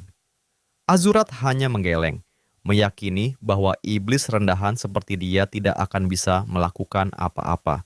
Saat siang hari tiba, Zephyros menunjukkan sedikit kekhawatiran tentang rencana Raja Iblis. Ia berasumsi bahwa Saruntul pasti tahu tentang jebakan yang mereka siapkan. Ia ragu apakah Saruntul akan benar-benar datang untuk menyelamatkan Vikamir. Namun Kratos menjawab dengan tenang, tentu saja tidak. Ia sudah memperkirakan Saruntul hanya akan mengirim bawahannya terlebih dahulu, dan jika mereka ingin memancing Saruntul keluar sendiri, maka mereka harus menghabisi semua anak buahnya lebih dulu. Mereka pun bersiap untuk bertempur. Kratos memberi perintah agar tidak ada musuh yang dibiarkan hidup. Pasukan petaninya kini sudah menjaga tiang penangkal petir nomor 2. Urait pengintai kembali terbang di atas mereka. Di tempat lain, Saruntul mengumpat pada Kratos, menyebutnya bodoh. Ia menilai bahwa membuat camp, menunggu, dan bersiap menyerang saja tidak cukup untuk membuat anak buah Saruntul muncul. Meskipun ia merasa kasihan pada Vikamir, Saruntul hanya fokus pada satu tujuan, yaitu untuk menghancurkan pertanian. Saruntul kemudian memerintahkan crop urites untuk bergerak. Mereka muncul di gudang penyimpanan kentang, sekumpulan hantu mirip tokek bermunculan, lalu menyerbu masuk. Ia memerintahkan mereka untuk menghancurkan dan menginjak-injak semua kentang sampai habis. Namun, mereka tidak tahu bahwa semua itu sudah diperkirakan Kratos sebelumnya. Crop urites tampak kaget ketika memasuki gudang. Dari atas tumpukan, Kratos berdiri sambil tersenyum licik dan berkata, "Aku tahu kalian pasti muncul, dan selamat datang di kuburan kalian." Crop urites pun langsung kewalahan. Kratos selalu mengenang saat pertama kali bertemu mereka dalam game. Ia benar-benar merasa putus asa. Mereka adalah pasukan elit kedua Saruntul. Masalahnya, mereka selalu bergerak berkelompok. Jika mereka menyentuh seseorang, mereka akan menempel dan mempercepat proses penuaan pada korban. Lebih parah lagi, mereka bisa meniru skill yang dipasang oleh para pemain. Benar-benar menjengkelkan. Tapi Kratos tahu cara untuk menghabisi Hamas seperti mereka. Ia pun berteriak, siapa yang mau disetrum duluan, senjata petir adalah kunci untuk mengalahkan mereka. Crop Urites yang menyadari bahwa mereka dijebak pun segera mundur dan melarikan diri. Namun Kratos mengatakan bahwa jebakan yang sebenarnya adalah apa yang terjadi selanjutnya. Saat sedang kabur, para Crop Urites melihat darah di pintu. Darah yang sudah Kratos oleskan di malam sebelumnya. Dan sekarang, Kratos tinggal mengaktifkan fase kedua dari kemampuannya. Kratos pun menghantam tanah dan melepaskan petir yang merambat melalui jalur darah itu hingga mencapai pintu, tempat darah itu dioleskan. Lalu seketika petir menyambar dari udara. Dan teknik itu disebut Wide Area Bloody Strike. Pada titik ini, Urite-urite itu tampak seperti sperma beterbangan. Mereka tersambar petir dan menjerit sekeras-kerasnya. Bahkan meski mereka seharusnya tidak punya pita suara. Dan sekarang, mereka bisa diserang secara fisik. Kratos berteriak dan memanggil semua pasukan penjaga ladang. Para demon yang sudah gatal ingin bertempur pun masuk ke medan perang. Lengkap dengan sabit dan cangkul mereka yang overpower. Mereka begitu penuh semangat hingga membuat para Crop Urite ketakutan. Meski tampak biasa saja, penjaga ladang adalah unit terkuat di peta akhir dalam game. Kratos yakin Crop Urite bukan tandingan mereka. Saat ini, Kratos benar-benar merasa seperti Raja Iblis yang cerdas dan kejam. Dan ia berpikir dirinya memang pantas hidup di dunia ini. Saat Kratos sedang memeriksa apakah masih ada Urite yang belum terbakar. Terlihat satu Urite yang diam-diam sedang mencoba kabur. Kratos pun kemudian menghabisi Urite itu secara langsung. Namun tiba-tiba, sebuah jeritan memekakan telinga terdengar. Flutes merangkak keluar dari tumpukan kentang. Kratos kaget melihatnya. Salah satu Crop Urite langsung mengincar Flute. Ayah Flute panik, tapi tak bisa menolong karena sedang bertempur. Kratos frustrasi dengan ada saja kentang manis yang muncul di tengah-tengah pertarungan. Tapi ia memutuskan untuk tetap fokus pada prioritas utama, yaitu menghabisi Urite yang mencoba kabur. Meski begitu, ia tetap memperhatikan Flute dari kejauhan. Ia bertanya-tanya bagaimana cara menolongnya, karena Bloody Strike tak akan bisa menjangkau sejauh itu. Panik, Kratos mencoba melempar kentang ke arah Urite. Ia tahu itu hanya akan jadi sia-sia. Tapi Kratos terlihat begitu putus asa, dan hanya itu sesuatu yang ia bisa. Kentang itu mengenai kepala Crop Urite dan memantul. Lalu Urite itu menangkapnya di udara. Ajaibnya, kentang itu bertindak seperti Pokeball, mulai menyerap Urite bernama Cleon itu. Pusaran udara merah muda menyelimuti kentang tersebut. Kratos terheran-heran. Lalu terdengar suara, "Pof" yang manis dan jiwa keluar dari kentang, memantul ke arah tumpukan kentang lainnya. Sementara itu, Urite lainnya sudah sempat melarikan diri. Kratos menatap kosong hasil dari kejadian itu. Kentang tadi yang dilemparkannya sudah berubah menjadi tunas. Lalu ia pun menyadari sesuatu. Crop Urite dapat mempercepat proses penuaan, artinya mereka dapat memulai ulang jam biologis kentang yang tertunda. Kratos lalu mengangkat Flute dari tumpukan kentang, dan dengan ekspresi tak terduga, ia berkata, "Kerja bagus, anak kecil." Bukannya senang, tapi wajah dan ucapan Kratos itu malah membuat Flute menjadi gemetar. Kratos lalu melempar Flute kembali, memanggil semua pasukan Bounty Harvest-nya, dan mengatakan bahwa mereka tidak perlu lagi memancing Saruntul untuk keluar. Rencana untuk memancing Saruntul dibatalkan. Kratos kemudian mengambil beberapa kentang di bawah, lalu mengatakan dengan ekspresi khas wajahnya yang menjengkelkan, kalau mulai saat ini, mereka akan menyerang lebih dulu. Itu akan jauh lebih menguntungkan kalau mereka yang mendobrak masuk ke markas milik Saruntul. Sementara itu, di suatu pagi yang terlihat indah, seseorang membuka matanya dan bertanya di mana aku. Ternyata ia berada di tiang petir nomor 1, Azurat. Ia mempertanyakan siapa dirinya sendiri dan alasan kenapa ia masih hidup. Ia melihat matahari yang indah dan bersyukur bisa menyaksikannya. Tapi kemudian, perutnya tiba-tiba keroncongan. Di saat itu, ia menyadari bahwa bahkan dalam kondisinya sekarang, jadi ia masih berpegang teguh ingin hidup. Kemudian perhatiannya teralihkan ketika Flood memanggil namanya. Flood memberitahunya bahwa berkat saran Azurat tentang tunas kentang, semuanya jadi berhasil, dan bahkan dia sekarang mendapatkan banyak cuno karenanya. Flood bercerita bahwa Kratos mengumpulkan banyak pasukan petani. Tapi pada titik ini, Azurat bahkan tidak mendengarkannya. Yang ia pikirkan hanyalah makanan cuno yang ada di hadapan matanya. Azurat menjadi gila karena lapar saat melihat makanan yang dibawa Flood. Menyadari hal itu, Flood pun mencoba memberinya beberapa cuno. Ia mulai melemparkannya, tapi sayangnya, cuno itu malah mendarat di mata Azurat. Azurat pun mengerang kesakitan dan mengancam akan membunuh Flood. Namun Flood buru-buru minta maaf dan berkata bahwa dia akan mencobanya sekali lagi. 3 buah cuno pun akan dilempar sekaligus supaya Azurat punya peluang lebih besar untuk menangkapnya. Tapi hasilnya hanya 1 yang masuk ke mulut, sementara 2 lainnya malah tepat mengenai sepasang dari kedua matanya. Azurat menangis saat mengunyah cuno itu, karena ternyata rasanya teramat begitu lezat.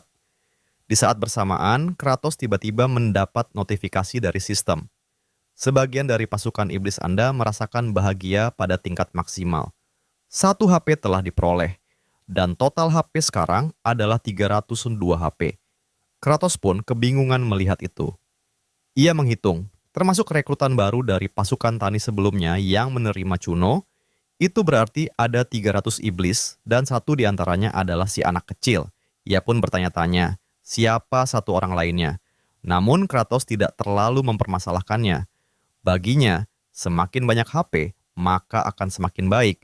Dan semuanya akan ia simpan untuk serangan ke Saruntul nanti. Kemudian, ia pun berteriak dan berkata pada para pasukan ladangnya untuk mulai bergerak maju. Kratos membakar semangat mereka dengan teriakan demi panen yang melimpah. Beberapa jam kemudian, mereka akhirnya tiba di pintu masuk wilayah Saruntul. Di pintu masuk, ternyata sudah ada 2 urait penjaga yang sudah memegang kapak dan bersiap untuk memotong jembatan. Tak lama, tali pun dipotong dan membuat jembatan itu menjadi rusak.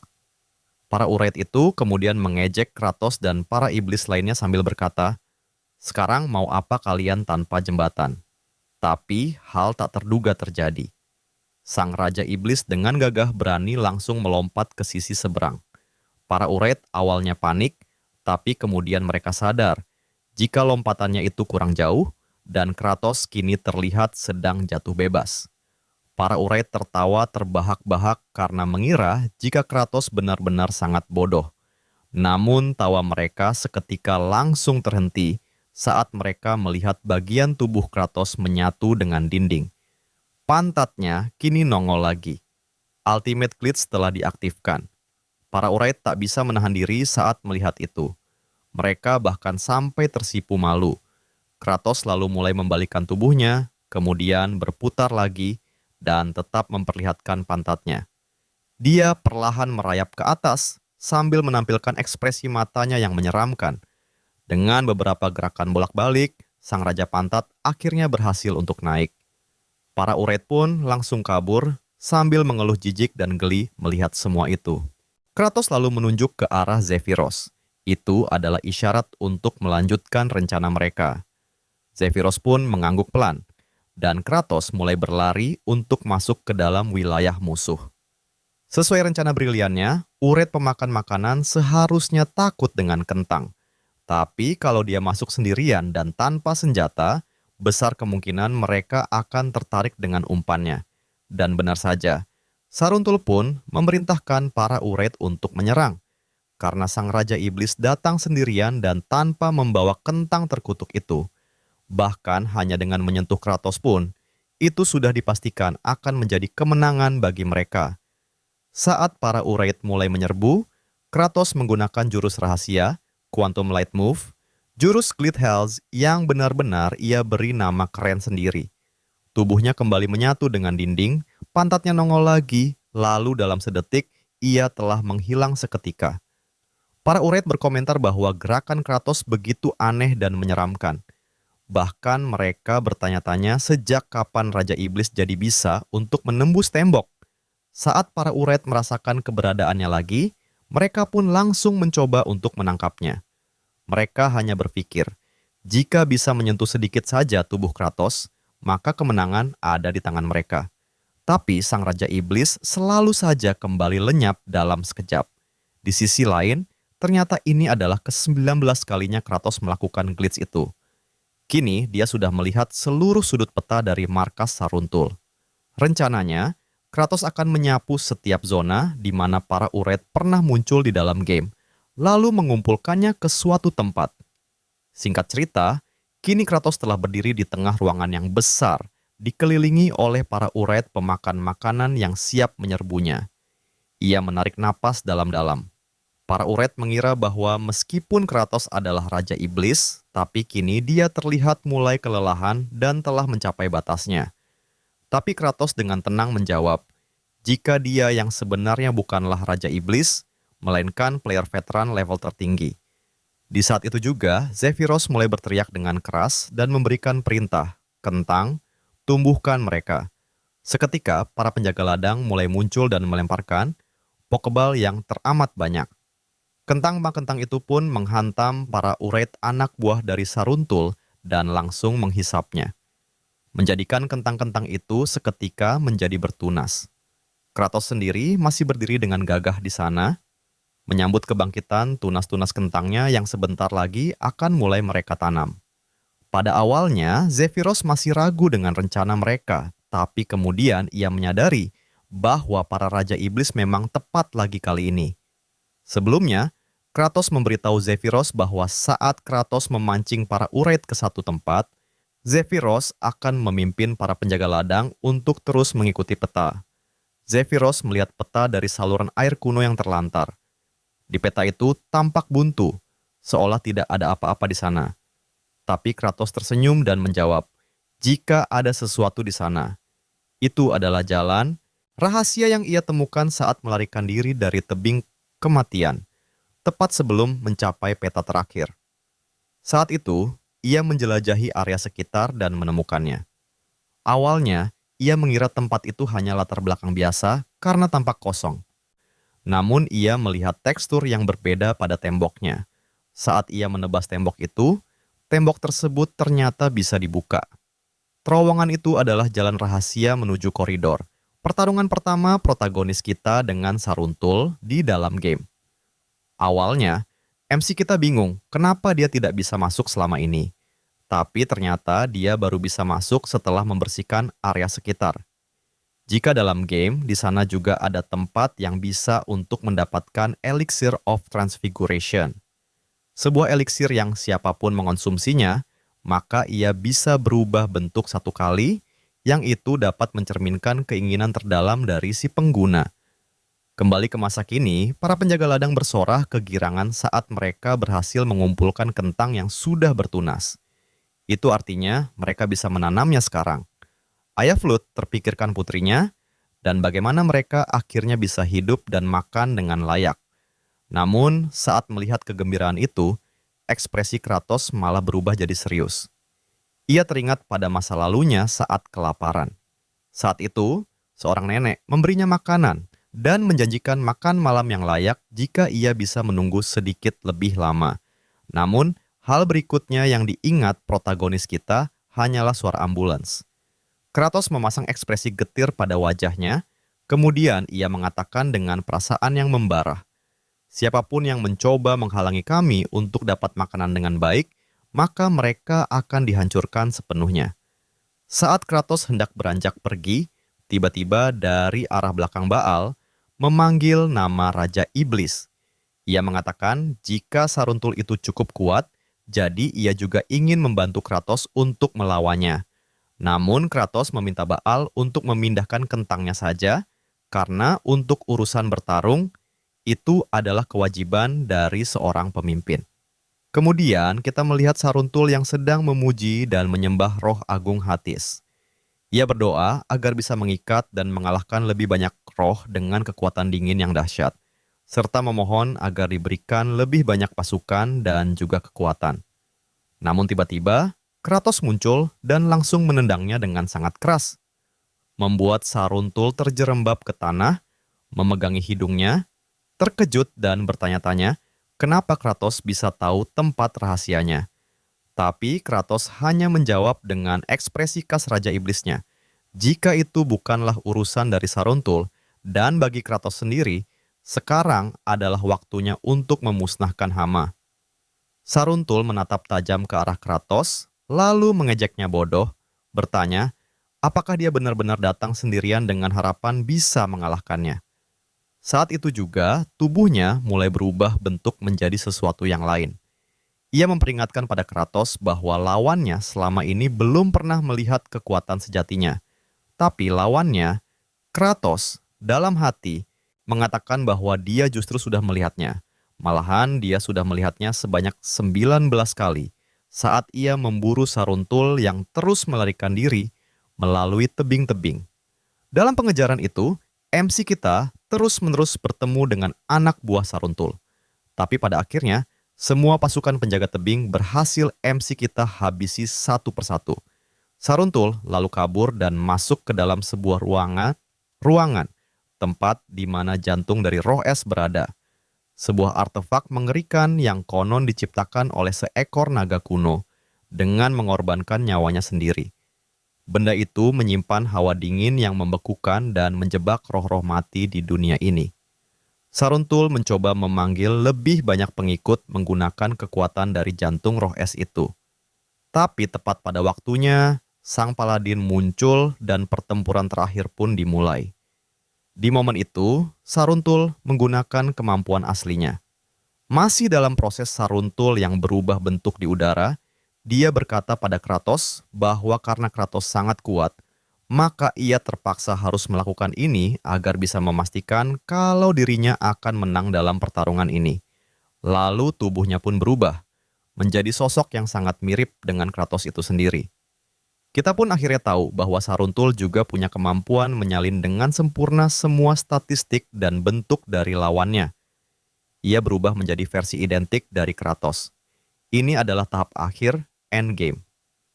Sekarang dia punya statistik yang sama persis dengan Kratos di puncak kekuatannya. Namun kenyataannya, statistik yang dia salin adalah milik protagonis kita saat ini yang bisa dibilang tidak kuat sama sekali. Saat Saruntul menyerang sambil berteriak, Kratos langsung membuka jendela statistiknya dan mulai melakukan upgrade pada statistik kemampuannya. Dia telah punya 302 poin dan langsung memakai 50 poin pertama untuk meningkatkan kelincahan sebesar 10%. Alhasil, serangan Saruntul pun berhasil dia hindari dan dia membalas dengan pukulan telak ke perut Saruntul dengan sangat kuat dan juga sangat akurat. Kemudian Kratos meningkatkan kekuatan fisiknya sebesar 10% dengan 50 poin lagi. Saat Saruntul datang kembali dengan pukulan, keduanya pun akhirnya saling beradu tinju. Tapi setelah itu, cuma Saruntul yang merasa sangat kesakitan. Ia mulai panik dan berteriak pada Kratos. "Kenapa kamu masih baik-baik saja?" Kratos pun hanya menjawab santai, mengatakan jika bertani itu juga membutuhkan otak. Saruntul jadi makin panik. Ia mulai berteriak, Bloody Strike, mencoba untuk mengaktifkan skill pamungkas milik Raja Iblis. Namun Kratos juga langsung menggunakan 100 poin untuk meningkatkan magicnya dan kekuatan mentalnya sebesar 10% masing-masing. Keduanya lalu melepaskan Bloody Strike secara bersamaan, menciptakan medan listrik raksasa di antara mereka. Tapi sesaat kemudian, Bloody Strike milik Saruntul kalah telak. Saruntul menjerit kesakitan. Tubuhnya kini tersapu oleh serangan, membuat tubuh tak jadi meleleh dan jatuh tepat di depan Kratos menjadi genangan cairan. Kratos menatap genangan itu yang mulai bergetar dan ia menyadari bahwa dirinya telah menyelesaikan Growth Quest, misi untuk meningkatkan semua statistiknya. Sebagai hadiah, ia mendapatkan skill baru Summon Farmer King dengan biaya 100 poin. Tahta sang raja petani dilengkapi dengan berbagai alat pertanian yang kuat dan kokoh. Kratos memandangi kursi yang mirip dalam film Game of Thrones itu sambil berkata, jika ia memang butuh perlengkapan baru. Tiba-tiba Saruntul bersuara lagi, bertanya, apakah Kratos benar-benar berpikir semuanya sudah selesai? Tubuhnya mulai berubah bentuk sekali lagi. Namun Kratos menjawab dengan tenang, "Ya, kemunculan fase kedua di akhir-akhir seperti ini sudah cukup." Saruntul akhirnya mengungkap bentuk asli tubuhnya, wujud asalnya, yaitu seekor naga jahat kuno. Saat melihatnya langsung, Kratos berkata bahwa bentuk itu memang terlihat gila. Kekuatan serangannya dan jumlah darahnya bukan main, tapi dia memang bos terakhir sebelum bos final. Jadi wajar saja jika naga ini memang kuat. Namun kemudian Kratos hanya tersenyum dan bilang, jika itu sama sekali tidak masalah. Dan Baal pun tiba-tiba menendang pintu masuk dengan keras dengan membawa semua pasukan yang sudah siap untuk bertempur. Di depan semua pasukannya, Kratos pun berkata pada naga Saruntul bahwa dialah bos terakhir yang sebenarnya. Jadi siapapun bos sebelumnya itu bukan masalah. Saruntul yang melihat itu pun mulai menjadi panik. Kemudian ia berusaha untuk menghentikannya, sambil mengatakan pada Kratos, jika mereka bisa bicarakan ini seperti pria beradab. Tapi tiba-tiba, pasukan Bounty Harvest langsung menyerbu Saruntul habis-habisan. Para petani itu mulai menghajarnya sambil teriak. Inilah ganjaran bagi orang yang berani mengganggu pertanian mereka. Saruntul pun mulai memohon untuk dimaafkan. Kratos hanya berdiri sambil melihati semua itu. Sebenarnya ia ingin mengalahkan Saruntul dengan adil. Tapi karena Saruntul yang banyak berlagak, jadi entah kenapa rasanya aneh untuk membunuhnya dengan tangannya sendiri. Kratos lalu menggunakan skill untuk memanggil tahta sang raja petani. Dengan hanya 2 poin tersisa, ia mulai memanggil tahta itu. Sebuah cahaya hijau raksasa muncul di atas kastil Saruntul, perlahan turun dari langit. Semakin dekat ke posisi Saruntul, sampai akhirnya tepat menimpa tubuhnya, menghancurkannya jadi cairan yang tersebar ke seluruh ruangan. Kratos sendiri cukup terkejut melihat itu. Tanpa sengaja, ia telah menghancurkan seluruh tubuh Saruntul tanpa sisa, dan langsung mengirimnya ke alam barzah. Para pasukan tani pun langsung bersorak kegirangan. Seperti yang diharapkan dari Raja Iblis, harus pakai serangan kepala buat menyelesaikan semuanya. Sangat kejam. Cocok sekali jadi seorang Raja Iblis sejati.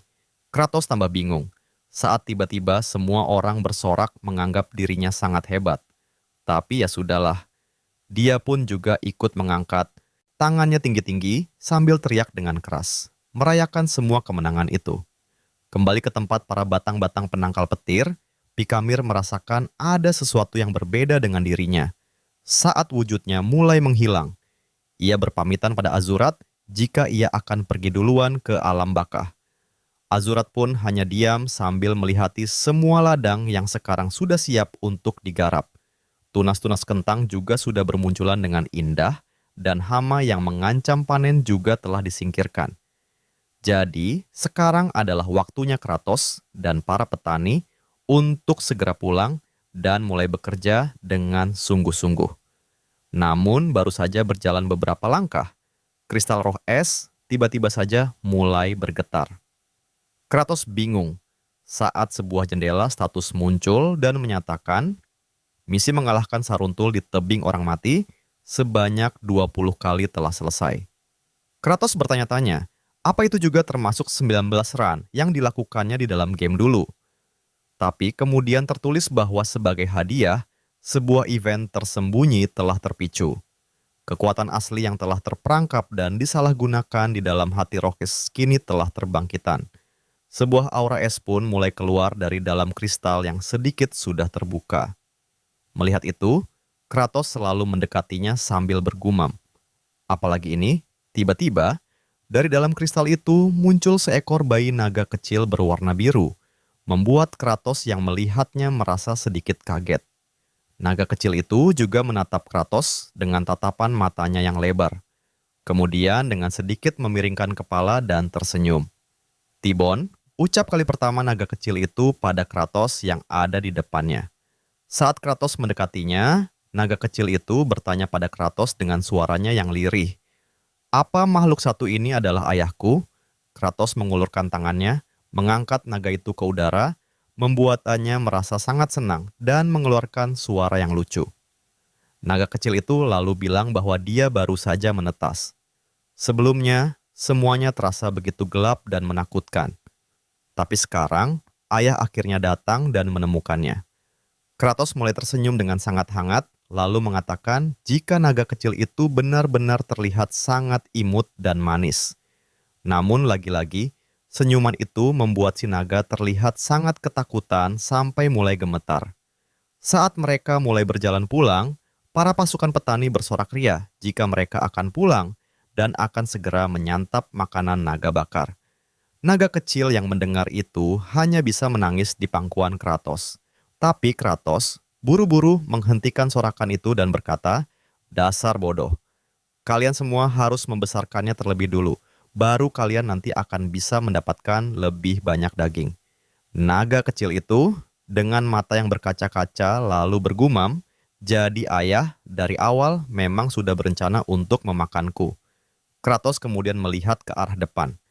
Dari kejauhan, ia melihat Flut dan yang lainnya datang untuk menyambut mereka. Seolah jadi adegan yang mengharukan. Para pasukannya bersukacita ketika kembali kepada keluarga mereka masing-masing. Naga kecil itu juga berkata bahwa ia bisa merasakan energi hangat dari semua orang dan berpikir bahwa makhluk-makhluk ini ternyata tidak menakutkan sama sekali seperti yang dia bayangkan. Tapi saat ia mendongak ke atas dan melihat raut wajah milik Kratos, naga kecil itu langsung berkata dalam hati, jika itu masih terlihat sangat menyeramkan. Jadi ia memilih untuk menarik semua omongannya tadi. Adegan lalu berganti ke dalam kastil, terlihat naga kecil itu meringkuk ketakutan di pojokan. Dari sudut matanya, dia melihat Kratos yang sedang menatapnya dengan tajam. Naga itu kembali meringkuk, tubuhnya bergetar sambil bergumam. Jika mereka cuma nunggu dirinya besar, terus bakal dijadikan sate naga. Padahal, Kratos hanya sedang berpikir akan dengan apa ia harus memberi naga kecil itu makanan. Ia pernah dengar kalau bayi naga itu memakan batu permata yang sudah dimurnikan. Tapi di tempat ini, permata mentah satu biji pun tidak ada. Yang ada cuma tumpukan logam tua yang berkarat. Lalu Zephyros datang memberi laporan pada Kratos. Mereka sedang mengalami kesulitan untuk membangun galengan. Kratos memegangi kepalanya, berpikir kalau itu adalah masalah yang sesuai dengan apa yang diduganya. Untuk menanam tanaman, tanahnya harus dibuat menjadi gundukan berbaris atau semacam galengan pada sawah. Teras ring atau galengan seharusnya terbuat dari tanah bersih yang lembut. Tapi wilayah tani ini hanya memiliki pasir dan juga batu yang teramat sangat banyak. Gali sedikit saja, ketemunya batu lagi, dan pasti batu lagi. Naga kecil itu melihat ke arah semua orang yang sedang bekerja lalu berkata, jika mereka semua cuma budak dari ayahnya, dan ia juga bakal dipaksa kerja sampai mati seperti mereka. Kratos yang melihat keadaan dari ladangnya berpikir, jika ini bukanlah sebuah ladang, melainkan tambang batu bara. Dengan kondisi seperti ini, cuman untuk bersihkan batu saja bisa makan waktu selamanya. Dan kalau terus-terusan pakai tenaga manusia sebanyak ini setiap hari, stok makanan Cuno sebagai hadiah pun bakal habis dalam waktu singkat. Bahkan bala bantuan dari para lord lain juga tidak akan memperbaikinya. Kratos merasa jengkel memikirkan semua itu. Berpikir, kenapa ia tidak bisa seperti karakter utama di komik-komik yang bisa punya banyak familiar. Kratos selalu melirik ke arah Flut yang lagi menggali tanah dengan penuh semangat, dan melihat betapa keras usahanya untuk membantu.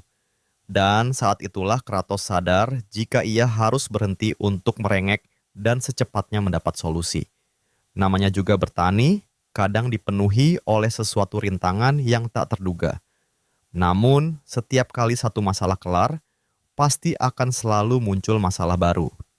Tiba-tiba, terdengar teriakan seseorang yang mengatakan, "Awas, Bloodwind." Seketika mereka semua menoleh dan melihat tornado raksasa sedang menuju ke arah mereka. Kratos berdiri di hadapan Bloodwind itu.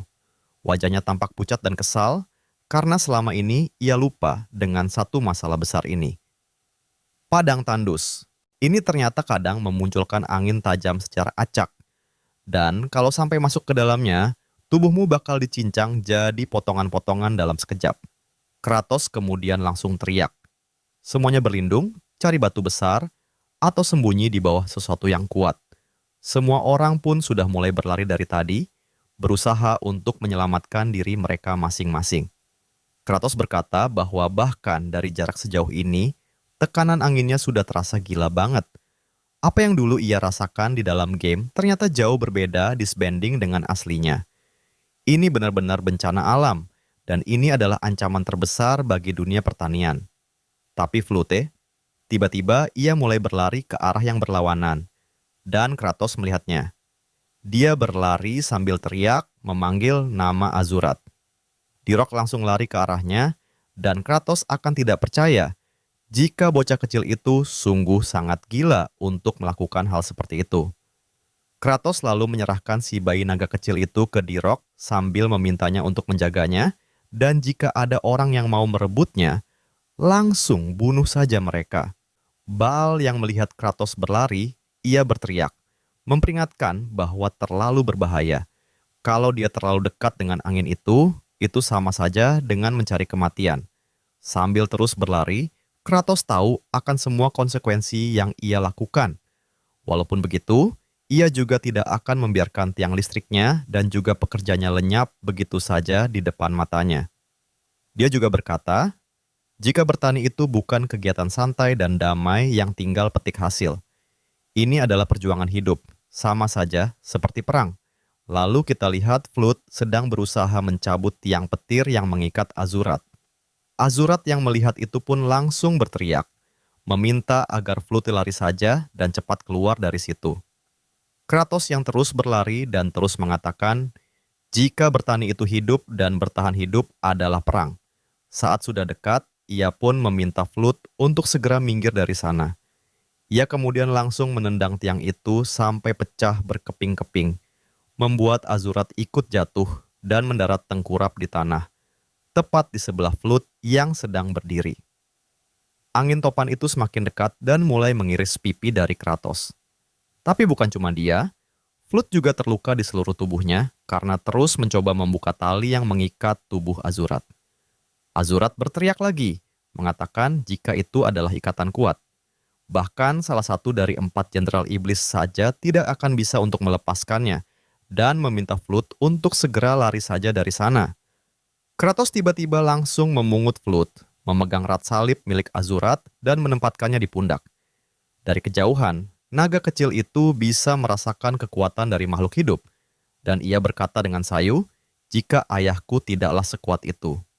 Tapi meski begitu, Kratos tetap nekat untuk menopang mereka berdua, berusaha menjauh dari badai untuk menyelamatkan orang lain. Namun angin tajam mulai menyusul dari belakangnya.